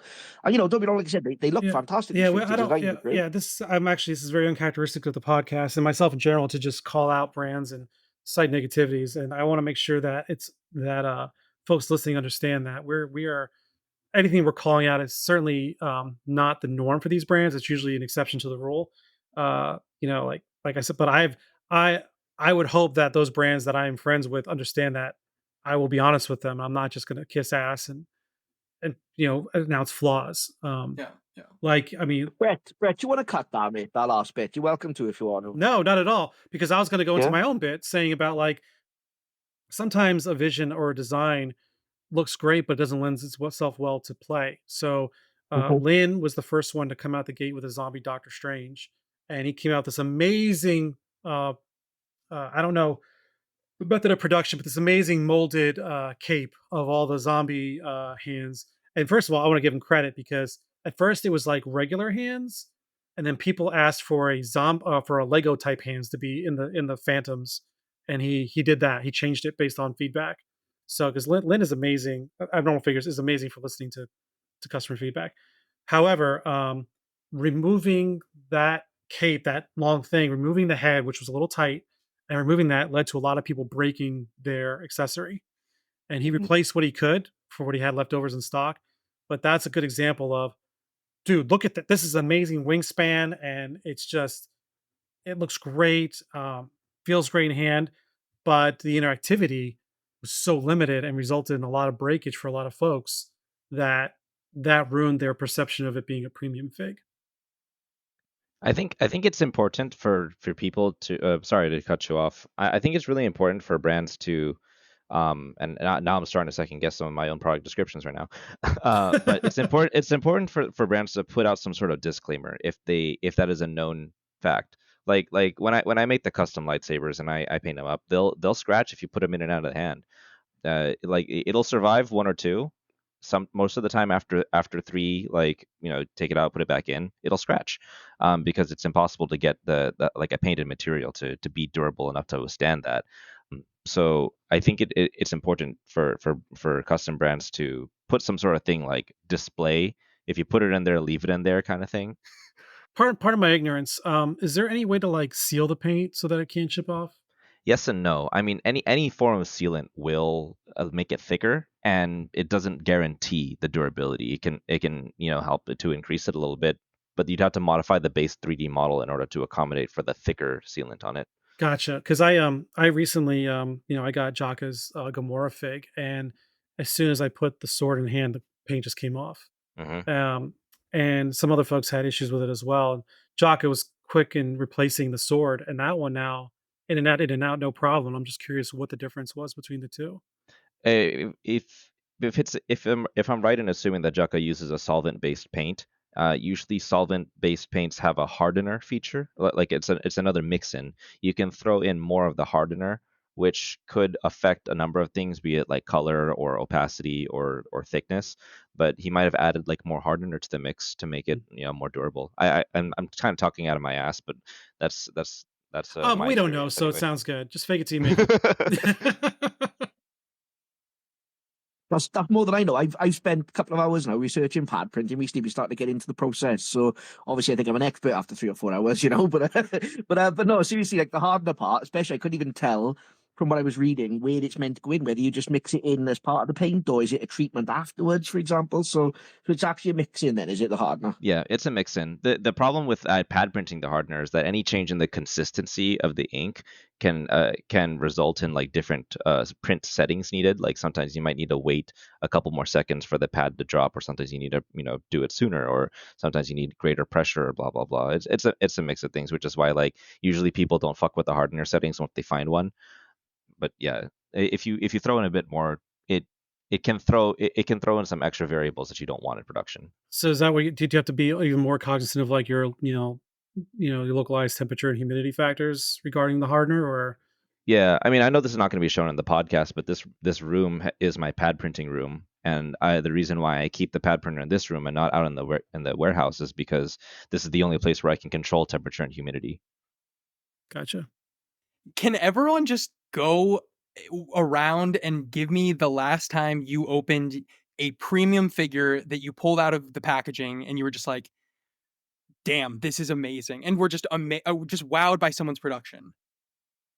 Every single Hot Toys figure, but I don't know if that really counts because it's not Lego, right? This is a No, Lego I'm gonna- podcast. I'm gonna walk I away love from it. my microphone and go to my case real quick.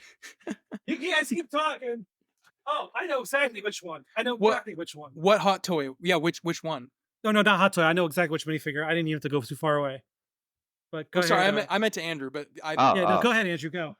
well, I collect a lot of Hot Toys. And recently they've been shipping me the Bad Batch figures. So I just got Wrecker in the mail last week, and yeah, I mean, you have this beautiful printed front. The cover, you lift it up, and then there's another piece of printed artwork there. You lift that up, and then you have all the figures. They're like in these little vacuum formed plastic clamshells, and it's just gorgeous. Like you feel like you get max value that you could have gotten out of it because you have full flexibility to do all sorts of things with it, whether it's posing or different expressions and things like that. So I think that Hot Toys always nails the premium packaging. Like it feels like Christmas every time I get a package from them.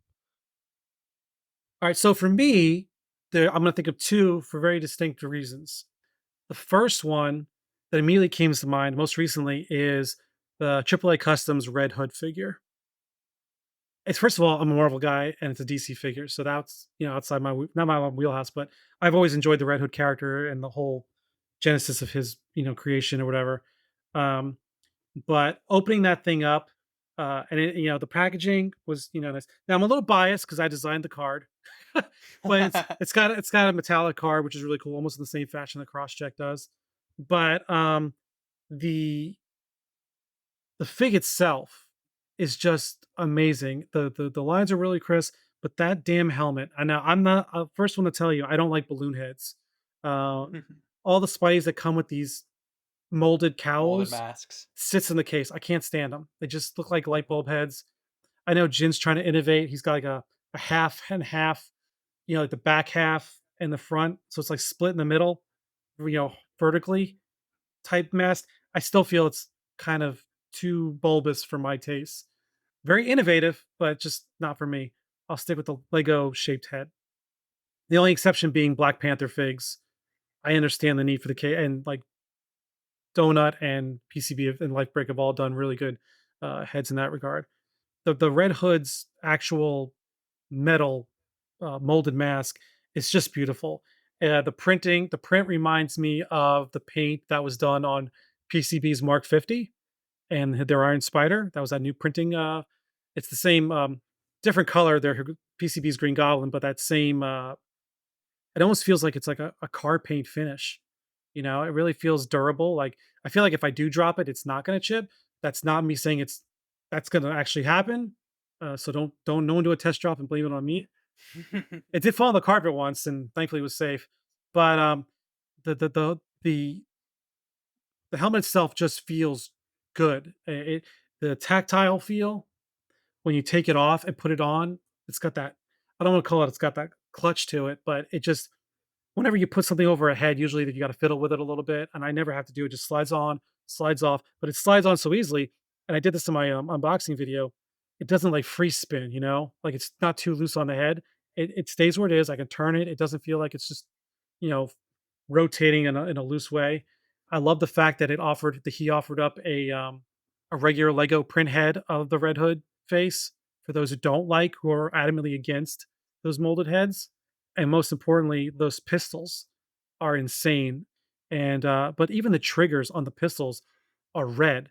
Everything it's all chrome and black and painted, but the triggers are red. I'm like, how do you even get was like a single bristle brush? I don't even know how the hell you do that. So for me, that really wowed me opening that up. The other one I want to call out specifically is by Lin Minifigures, and it's his Ego the Living Planet. And if anyone's not familiar, at Guardians of the Galaxy 2, he was the main bad guy. I don't mean the Kurt Russell figure that he did. I mean he actually did the planet. He took a Star Wars moon that's, he pad printed that neon pink over the entire thing, the face and the texturing, and it's seamless. I mean, everything lines up nice, and the fact that we're going to position now where, again, a few years ago, using UV reflective paint on a fig was like the most breathtaking thing ever, and now we're getting fully round uh, moons repainted to be planets or other characters. And I'll give props to Lee even further. He's taken these Lego LED flashlights and he's refashioning and pad printing them into other figures. He's done several. He's done Surtur, he's done Galactus, he's done the Living Tribunal. He's got a Giant Man coming out, and then more recently than that, he's got another Galactus coming out where he's bought a bunch of official Lego lamps at that actual size, and he's got videos on his page where they're literally like spuzzawing off the Ninjago mask and polishing the heads and stripping the paint, the print off, and doing a full-on pad print on every surface, and it's I can't even metallic. imagine the complexity of that production process. Like, Yeah, I told Ling he needs to do a better job documenting it and release like a full-on reel from start to finish, because my pad printer it's- isn't even big enough to print on like the hand of that thing. yeah. So Crazy. to To answer get the a question, consistent print, they say to use a large pad as well. Can you imagine the size of the pad you'd need? Yeah, it'd have to be like the size of a basketball or something. And every you know? batch of ink would cost like a lot of money. Shit. the Galactus figs I think are like $350 each.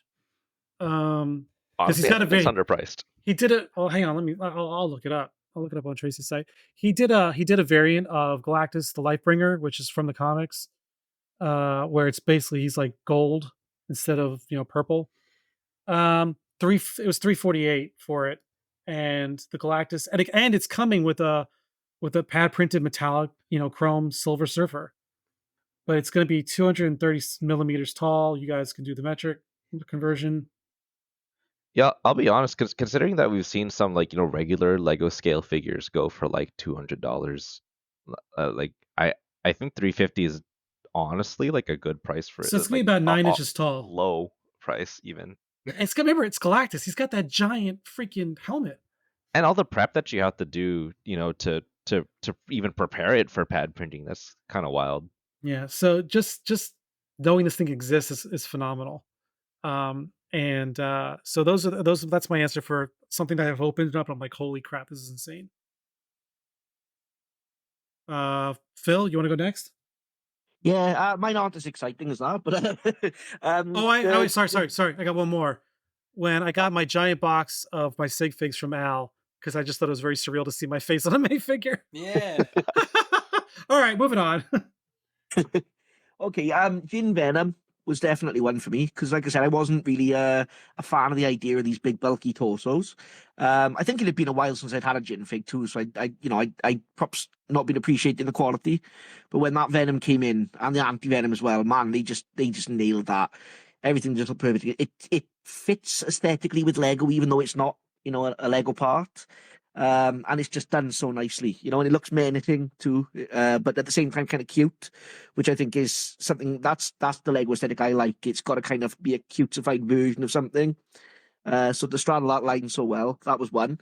And I think the other one, most recently, actually, was the Jack Hobie figs, because they are absolutely beautiful, flawlessly done. Everything on them. Mine's still sitting at tier 1.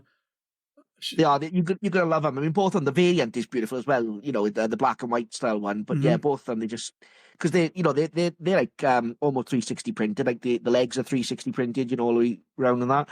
And it's just absolutely beautiful looking fig. So yeah, that really did blow me away. That one. As a fan of guitars, what's your take on the printing of the guitar? It's beautiful. It put CB to shame, surprisingly, and that's saying something because CB are brilliant at it. The scale's perhaps a little bit off. It's maybe a little bit too small. I think we don't have a perfect medium. I think the CB one's maybe a little too big for a minifigure scale-wise, and this is maybe a little too small.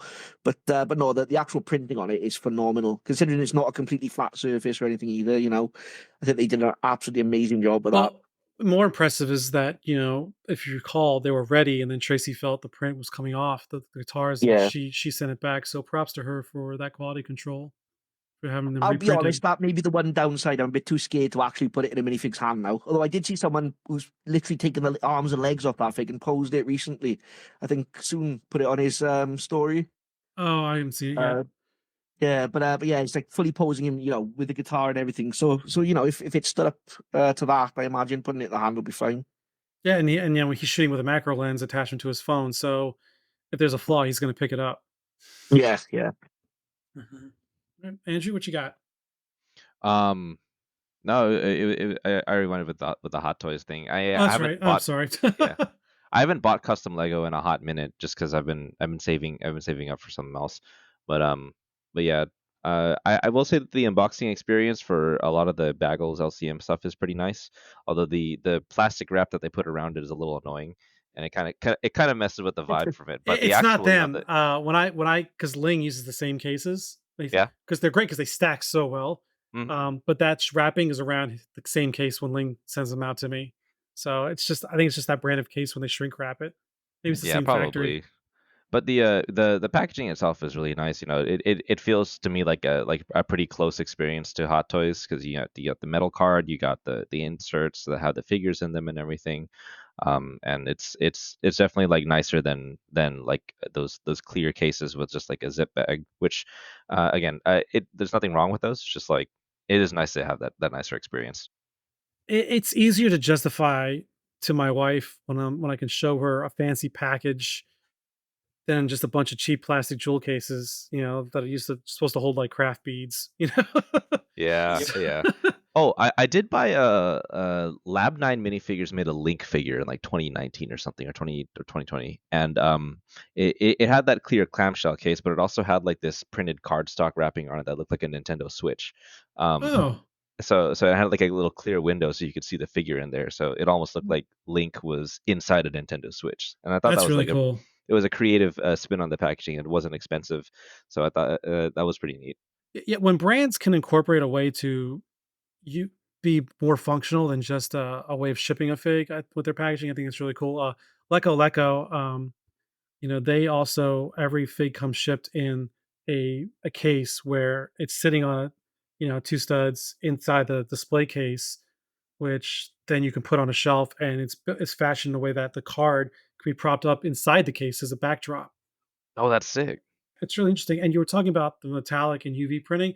They're the only ones who can do it. Yeah, I would say they you mentioned that, and the first thing I thought was, well, what about Leco? And it's They're the funny only enough, ones I know. taking it back, that's their first V1 Iron Spider was the one that made me feel like this is what a premium fig is, because that was my first real custom fig outside of bootlegs. Can we just say, can bootlegs be premium?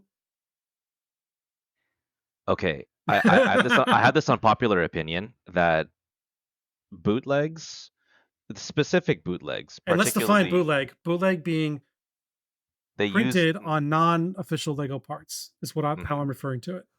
World Minifigures is one of the Mhm. biggest bootleg companies, and I actually really, really like their stuff because they make custom molds, and they shit out those molds like crazy. Like I don't know how they do that, but well, I guess they have access to nicer, cheaper forms of manufacturing than we do.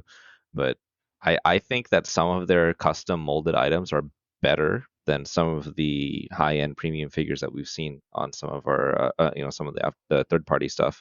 So I do think that bootleg figures can be quite premium by my definition anyway. I think some of the SY big figs they used to do were quite premium, especially ones you couldn't get, Lego to make or any My mind customized to immediately make. goes to the Blob. That one's really sought Yeah, after. yeah. Or That's the actually one of the Ninth ones I Sister. missed in. Like, it's amazing looking fig though. But yeah, their Kingpin was brilliant. The Colossus is The fantastic. I love that Juggernaut. Colossus. Yeah, Juggernaut. Yeah, another one. Yeah. So yeah, they definitely. I would consider those to be premium. I put them right alongside my customs quite happily. I've got a bootleg Rhino big fig that looks a lot looks like a 1960s Steve Ditko drawn looking Rhino. Oh, And it's just not a lot of detail. It's just the suit, that gray paint over. I've got a bootleg lizard, comic based lizard big fig. If they're the only, they're the only ones who made a good Fantastic Four thing big fig so far. Oh, for Bob real. Customs just revealed their that's more of an upline type Ben Grimm figure. I want to say Input. Oh, I don't want to misrepresent. I want to say Input Brick did the design. No, Titan King, I think maybe did design. Hang on, Hmm. no, it was Titan King, and Brick Affliction produced them. Oh, that's cool. Yeah, so it's pretty neat. It's got definitely got that up look to it. Like, do you have any thoughts on the knockoffs being, or sorry, or not, or the bootlegs being premium? Yeah, I totally agree with your point that honestly, it's funny that some of the even high-end overseas like Lego customs do, I believe, some type of molded element and then painted. And I've seen, like you said, some of the even like bootleg Darth Vaders and like really simple characters that get just created in, I would assume, the 100,000s or huge runs, have like some injection molded pieces that seem higher quality or nicer than some of the super limited run high quality in air quotes. Not knocking them, but just totally. I think that it's valid. I've seen some really quality bootlegs, but I would say it kind of all goes back to that line of, is it Lego or does it fit in line with my Lego? And so at the end of the day, if it's not on Lego, It's literally not Lego because it's not printed on exactly. Lego. So like it's hard for me to call it high quality, or I wouldn't call it high quality premium Lego, but I've seen some high quality customs, but then also back to the like collectability aspect and the kind of is it sought after, is it premium if you can buy it for $1? Yeah, because Yeah. it's very widely available, so you don't get any of that like the limited collectible aspect of it. But and I think they excel in making 3D and injection molded items, but usually their pad printing is pretty subpar, both in design and in quality. I haven't held really any of them in hand. I've just seen some of those photos of people saying, like, well, actually, look at this random bootleg. It's kind of sick. Yeah, it's one of those things you buy. It's like, yeah, this is well worth more than $1. Yeah, yeah, exactly. Consistency is definitely an issue, though. It's a crapshoot, isn't it? It's a crapshoot. You might get, someone's posted one and it's absolutely perfect, but the one you get, the print's misaligned, much that it's like the left and right leg is both printed on the left leg or something. It's I've spent probably around like $200 or $300 on like knockoff stuff just because I wanted to study them. And some of them, it's like the front and the back and the side printing are on point, and then the back was like, what the hell happened here? But I just put it at the back of the shelf and you can't really see it. Well, I mean, there are people that buy, because then they're so affordable, people that buy a ton of bootlegs, but they're buying it for the accessory parts. Like they want more flaming fist parts or more swords, or they just see one part they want to use for a fig bar. My only big problem I have two big problems with bootlegs. One, of course, is obviously when they steal designs. Yes. Some people consider it a rite of passage to get their design stolen. Has AV ever had a design stolen? Oh yeah. And so, but they've proven more than capable of doing original designs. And just today, I saw a new bootleg brand that I never saw before. They developed a Venom fig. It's akin to Jin's version with the up, but they designed it where like the trapezoids are really huge and it's a whole different head, and it looks like a unique creation. And they've done such original jobs. Like they did a line of Spider-Verse figs of figures that no one's made yet. They did Spider-Man India, they did Spider-Bite, they did Penny Parker, and some of them look pretty damn good, considering. And sometimes bootlegs are almost necessary if you're a completionist and trying to fill those gaps.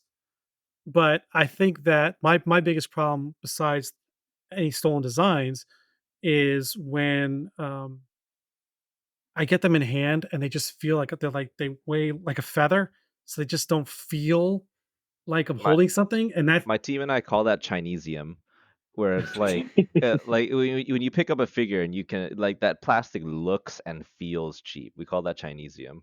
Yeah, so that's exactly it. And that's why I couldn't call it premium, because it just, there's no aura about it, physically, that makes me like go, ooh. But I can say, oh, great, because no one's made this character. I can put it on my shelf. Yep. It's a placeholder until someone else makes it. I actually worry what goes into these figs sometimes, though, what they're actually being made of, whether they're toxic or not. This thing sat on your shelf that's giving you cancer or something. That's my biggest concern with knockoff, to be honest with you. It also really makes me wonder, like either they're making super huge bank off of these outsourced projects, like when like my brand or any other brand would outsource, production to their companies. Like either they're making super huge bank off of us, or somehow they have some sussy, unethical labor situation where they can produce things for pennies on the dollar. Probably a little column A, little column B. I don't know, man. Like when I see they have like 10,000 units of this like random, I don't know, this bootleg second sister figure or something, and they're like $1 each, but it's got 360 wraparound printing. I'm like, how the hell did they do that? And it's injection molded? Remember, for ages 7 and up. that's By how ages much 7 and up. they have available on that website. But then they're going to be on Wish. They're going to be on Temu or whatever. Yeah, And because World then Minifigures has their own website. yeah, And Yeah, then they yeah. also distribute to all these other individual sellers on AliExpress, Alibaba, blah blah blah. Etsy. I mean, you go to Yeah. Etsy, you'll find people Now now. they're just drop shipped from Etsy. Oh my God, there's so much drop shipping going on, and now, But and I'm not afraid to say it because it is what it is. But like, was it yeah, Volux, whatever? I applaud their marketing team because I discovered their site not too long ago, and I'm like, I know I can spot a bootleg Spidey because I've analyzed all the Spideys, and I always every time a collector starts following me, I check out their collection. I see Spidey's like, oh, is that one I don't have? Oh, nope, I know that's from SY, that's from Lapin, that's from King, you know, or from W, well, from World Minifigures, and there's these companies out there. They're like not only they're drop shipping and getting a whole bunch of it, they're literally like repackaging. They're getting carded, card stock packaging, just like Citizen Brick would do. They're setting up displays at Lego conventions, and they've got printed banners, and their website will say our minifigs, blah blah blah blah blah blah blah. I'm like, motherfucker, you are buying these things for pennies on the dollar, and you're selling them for like 5, 6, 15 a piece. And I'm mad at them about it, but I'm also in awe because I'm like, I think it's unethical, but it's capitalism, and I gotta the key to say, any successful drop shipping business is being able to sell it better than the original seller. yeah, yeah, and I gotta say, I think it's gross, but at the same time, don't hate the player, hate the game. Yeah, It's putting the food on the table for somebody, so that I guess it makes it okay if it's everyone gets not their hurting. slice of the cake. It's well, they're gonna get sold for either $5 from them or $20 on Etsy. It doesn't, it doesn't take much research to actually look into this further and find these cheaper figures. So, you could argue it's on the fault of the consumer there as well, to a degree. Do you know what I mean? If you're a mom or dad going to like Brick Fair and or some local Lego event and you don't know any better and you got a kid screaming, I want this, I want that, and you're like, whatever, you're just having a great time, and you see a fig and it's like, oh, but it's custom, and they'll call themselves custom premium brand, and and so and you're like, holy shit, it comes with all these accessories, and or it's a pack of 5 Spideys from Spider-Verse all at once, and where you could spend $5 and get that, but here it's like $35, and you're thinking that's a great deal. It's only $7 a piece, and because you know why? Because in comparison, they see all these official Lego vendors and shops Mhm. within those brick fair type environments. They're selling minifigures for inflated prices. Playing Yeah. off that FOMO. I went to WonderCon a couple of weeks ago, and then my friend who I was with, he's like, "Hey Andrew, why don't you sell figures at like conventions like this?" And I'm like, come here, I'll show you." And I brought him over to this booth who was selling these AliExpress knockoff figures. I'm like, "That's my competitor. Go look how much they're charging for that Captain Rex. It was like $6 for the Rex." I'm like, "Go look at my site and see how much I'm charging for it." And we're both like sticklers for screen accuracy, so he can tell like where it's inaccurate on their stuff. But like to the average consumer, that's just straight value, dude. Yeah. Like $10 for like a Captain Rex figure, sure. $6, And it's going to whatever. go to like their 8-year-old, right? So Yeah. or it can be an adult that's just trying to fill a base plate full of clones. I personally, and I know there are people out there that do have such associates, but I literally have no one who's going to come to my house, look at my collection, say, "Wait a minute, that that's not how that suit looked in the movie. Those arm those arm braces on Thor aren't correct or whatever." No one here gives a shit. It's Who like, oh, comes to nice my office and collection. goes, "Wow, my kids' friends." Yeah. They're like, high schoolers, but the less experienced collector that just sees a minifigure, doesn't care who's it built by, doesn't even feel the difference between official Lego or bootleg. It's a market. Funny enough, we didn't probably touch on this earlier, actually. Uh, the fact that custom figs are printed on official Lego pieces, that is seems to be a big sticking point for the majority of people, because we've had this come up a couple of times in community polls and things. How do you guys feel about that? Because personally, it doesn't bother me that much whether it's official Lego or not. If it serves the fig or the design, I'm usually okay with it, but I seem to be in a really small minority in regards to this. So You how do mean guys the feel core about it? minifigure parts, the head, arms? Yeah, the core part of the figure is printed on official Lego parts where possible, basically. I always want to fit it on official Lego parts because I Same. know there's a durability factor involved. Mm. Agreed. I know that plastic has been designed and tested ad nauseum before it even got to the brand who's going to print on it. So there's already universal standards of acceptance of the type of ink that'll be used. There's no guesswork to make that paint stick to certain colors. And I mean, I think the only downside would be like maybe bootleg, reddish brown is better than official Lego reddish brown in terms of durability, but that's the only exception I can think of. I've said I'm worried about what's in KO figs, but it's the same thing really with custom parts, isn't it? You don't know what goes into those either, so I suppose it's the same thing there. So maybe I should worry about it and stick with the official camp. I personally believe that if you can use an official part, you should. To me, it's less about the durability of the part, but it's actually about the opacity of the plastic. Going back a little bit to the whole anime figures and the scale versus the prize. Prize figures are usually urethane casted and silicone mold. And they dye the plastic itself, but dyed plastic is not usually as opaque as painted plastic can be. So what the scale figures do is they'll produce the figures and the parts in white, and then they'll airbrush it in with that solvent-based ink, and it has a much greater opacity. And the greater opacity contours the edges a lot better, and it makes the geometry of the figure pop some more. And likewise with Lego and stuff, when they use knockoff parts, when I call that stuff Chinesium, it's because the plastic has a lower opacity, and it looks cheap. But when you have a greater opacity, and I think Clone Customs is and Brick Arms are the ones who do opacity the best in custom Lego.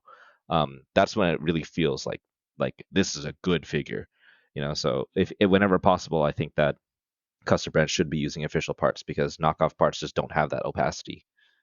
That actually answers a lot of the questions that nag me in the back of my head about why it feels cheap when I have it in hand and look at it. And it's not just the feel of it too. It really is like visually when you look at it, you can't quantify it, but your eyes can tell that it's a different level of opacity. And something that NanoRex showed me, he got his phone flashlight and he put a helmet on top of it. He put like different brands helmets on top of it, and the more light you could see shining through the helmet, the lower the opacity is, and ultimately the cheaper it feels.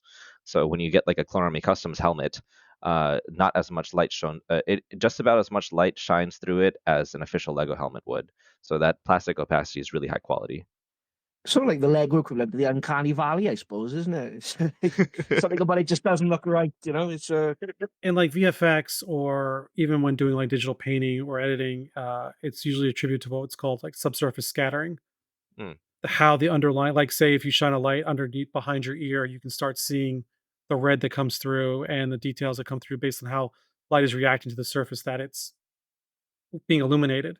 You see that transparency, that thinness. So when you started describing about the silicone, as soon as you said the silicone and transparency, I knew exactly what you're talking about in that regard. Because if me thought went into how bad VFX fail at subsurface scattering and making people look realistic when they do renders for special effects. Mm. Yeah, that's probably it then, because your eyes are used to being able to perceive that, and they know like this is an organic material versus not. And then when in a render, There's a you sense don't that really there's a see that. sense of physical depth and density that is lost, that Mm. your eyes subconsciously know should be there. That's what gives it that fake, flat feel if you don't do it properly. I watch a lot of Nice. VFX Pro breakdown videos. Shout out Well, to I'm Corridor Crew. If you ever watch their YouTube channel, it's phenomenal. Miss Freddie Wong. Oh yeah, well I miss Freddie Wong. Yeah. he guest hosts on there sometimes. Yeah. It's such a good whole platform that they've got going. Yeah. All right. Well, if does anybody have any other questions? If not, I think we've tackled a lot. And again, the goal was not to answer the question; it was just to help poke and prod and spark some interesting debate for folks to have in their own personal general chats. Or No, I don't think I really have anything else to add. Nothing that wouldn't be completely a derailed topic. Just really want to make sure that it's known that I wasn't being disparaging of any brands in particular or anything. I worry about that. It's at the end of the day, it's all small companies. It's all a learning process with everything, isn't it? So, things do happen. They're not massive corporations. They've got lots of money behind them to do things like R&D to perfectly test parts and that. So, I do understand that as well. So I just want to make that clear. I'm not saying, oh, fuck this brand or fuck that brand or anything like that. No, I don't think nobody on the podcast, nor will I allow that type of talk on the podcast, unless they're known to be like scammers or something. I think it goes without saying that we know that all these folks care about what they're making. And if anything can be considered premium, it's the fact that when you can perceive that love and care has been put into a design and its manufacturing. And that's not really quantifiable, but that is something that you can definitely tell off the bat. Like they actually put effort into this design Yeah. and this. And I can't recall a single figure that I've bought that made me feel like even if the mechanics of it were executed with flaw, the design itself, I could tell a lot of energy was put into it. I don't think any brand we've mentioned here today falls in the category of, not giving a shit or doing a poor job overall. But all brands should be willing to hear honest, critical feedback and be willing to learn if something were to go wrong. And, because that's how you get better. And I think customers should be able to speak openly without fear of reprisal, as long as that commentary given is constructive and done without malice or the point of trying to just drum up drama. Yeah, well said. Blake, do you have any closing thoughts? No, this was awesome. It was fun to meeting Andrew, Phil, you both over video and voice finally. So, and Brett, always a super fun time talking with you. Thanks for Yeah, man, and I hope to have you back again at some point, and maybe we can get Elijah on here if he can get a break from his pad printing. Yes. So you can talk all about it. That'd be awesome. Yeah. In fact, for those who may not have noticed, the latest episode of Brick Chat at this time is an interview with Elijah about him launching his brand with Griff or Hoodie Studios. Yeah. The tactical vests were phenomenal. Excelsior bricks, correct? Enigma. Excuse me. Enigma bricks. Just cut that out. Yeah, no, I grabbed all their Spidey tactical torsos. So even the ones they say were like misprints, I can't tell. I know Elijah's such a perfectionist. So I'm like, this looks fantastic. So I'll just be dumb and enjoy it. Going back to I guess Andrew's original take, it's really self-perceived value for what's premium. Mm-hmm. Andrew, I only have one last question for you. What does AV and AV stand for? Andrew Vu. Oh Christ. Simple, clear answer. Going to the naming of actual brands, like Jack-a-Brick is Jack. Yeah. KO Customs is Kyle. So yeah. And I even read your bio, and I was like, I didn't even put it together. I was like, oh yeah. Yeah, it's just my initials. Well, someone's gonna ask me why I didn't ask, so there, it's out there. I get that question all the time. No worries. I was thinking like, is it stand for awesome? It's an adult automated video. Adult video. Adult video. I mean, making his horror enthusiast figs with my 3D magnetically attached titties. We'll leave those to the Oversea brand. Yeah. Well, we'll save the misogyny and the patriarchy of the customs community for another episode, but there's more than enough time to talk about that. But all right. So that being said, we're gonna go ahead and wrap this up. I cannot thank everyone enough for their time, and of course, open door policy applies to both Andrew and Blake. If you ever have something you want to talk about, if you ever just want to come on and talk about a project you just want to plug, May the 4th is coming up, so I assume AV's got something lined up. Oh yeah, we do. I'll make my damnedest sure to get this out before May the 4th, so you can use it as a vehicle to help. Well, I mean, you've got like 30,000 Instagram followers. I don't think you need my help. Yeah, well, only 1,000 of them see the posts. But I mean, if you do manage to get it out before May 4th, that would be really cool because we have a big drop for Mandalorian stuff coming up. We've been dumping. I hope you don't mind a little plug here. No, don't. This is your time. If you want to plug or do a sweet reveal, I'm not going to stop you.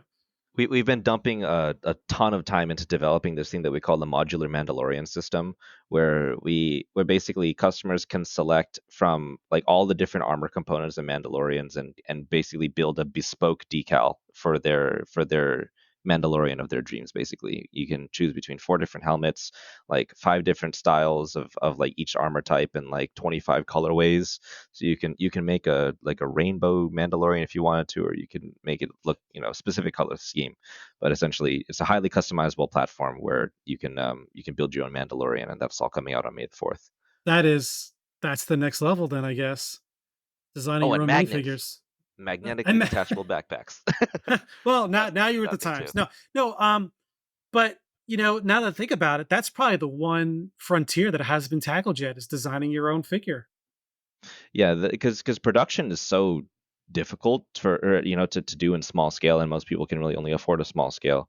So this one is kind of like we created an automated process where someone can basically choose different aspects of the design, and we have a software that makes an amalgamation of all their choices into a single decal sheet that they can use to make their own figure, basically. That's incredible. That's absolutely incredible. Okay, so you do that for about a year or two, and then I want to start seeing some pad printed versions of that. Well, the pad printed Manos might be coming sooner than you think. Noted. So, yeah, I can't give you any dates yet, but No, no. Trust me, schedules are a thing that we don't want to talk about here because what is the schedule? I'm not familiar with that term. February. That's my favorite month. Okay, yeah. So thanks so much for guys for coming out, and thank you all for listening up to this point. Please be sure to go check out AV Figures. It's at avfigures.com, and they're also available on Instagram under the same name. Please check out ThrawnBuilds on Instagram, and also his other account, Brick Chat, and you can find Brick Chat on all major podcast venues. So whatever you listen to, you'll find it. And I'm gonna go ahead and put him on a limb and say his DMs are always open if you have questions about it. Please, absolutely. Phil, we can find him at Phil Fat Cat Bricks on Instagram. And again, I'm Geek Over 40. If you like what you're hearing so far and you want to help support, you can always buy me a coffee. The links are in the show notes. And again, it's never obligated, but it's always appreciated. And that being said, we will talk to you next time. Take care of yourself and each other. So bye. Bye. Bye. Bye. I want you on my rack. I want to make you ring. I want you to unwrap. I want to pull your string. Bring me the next shiny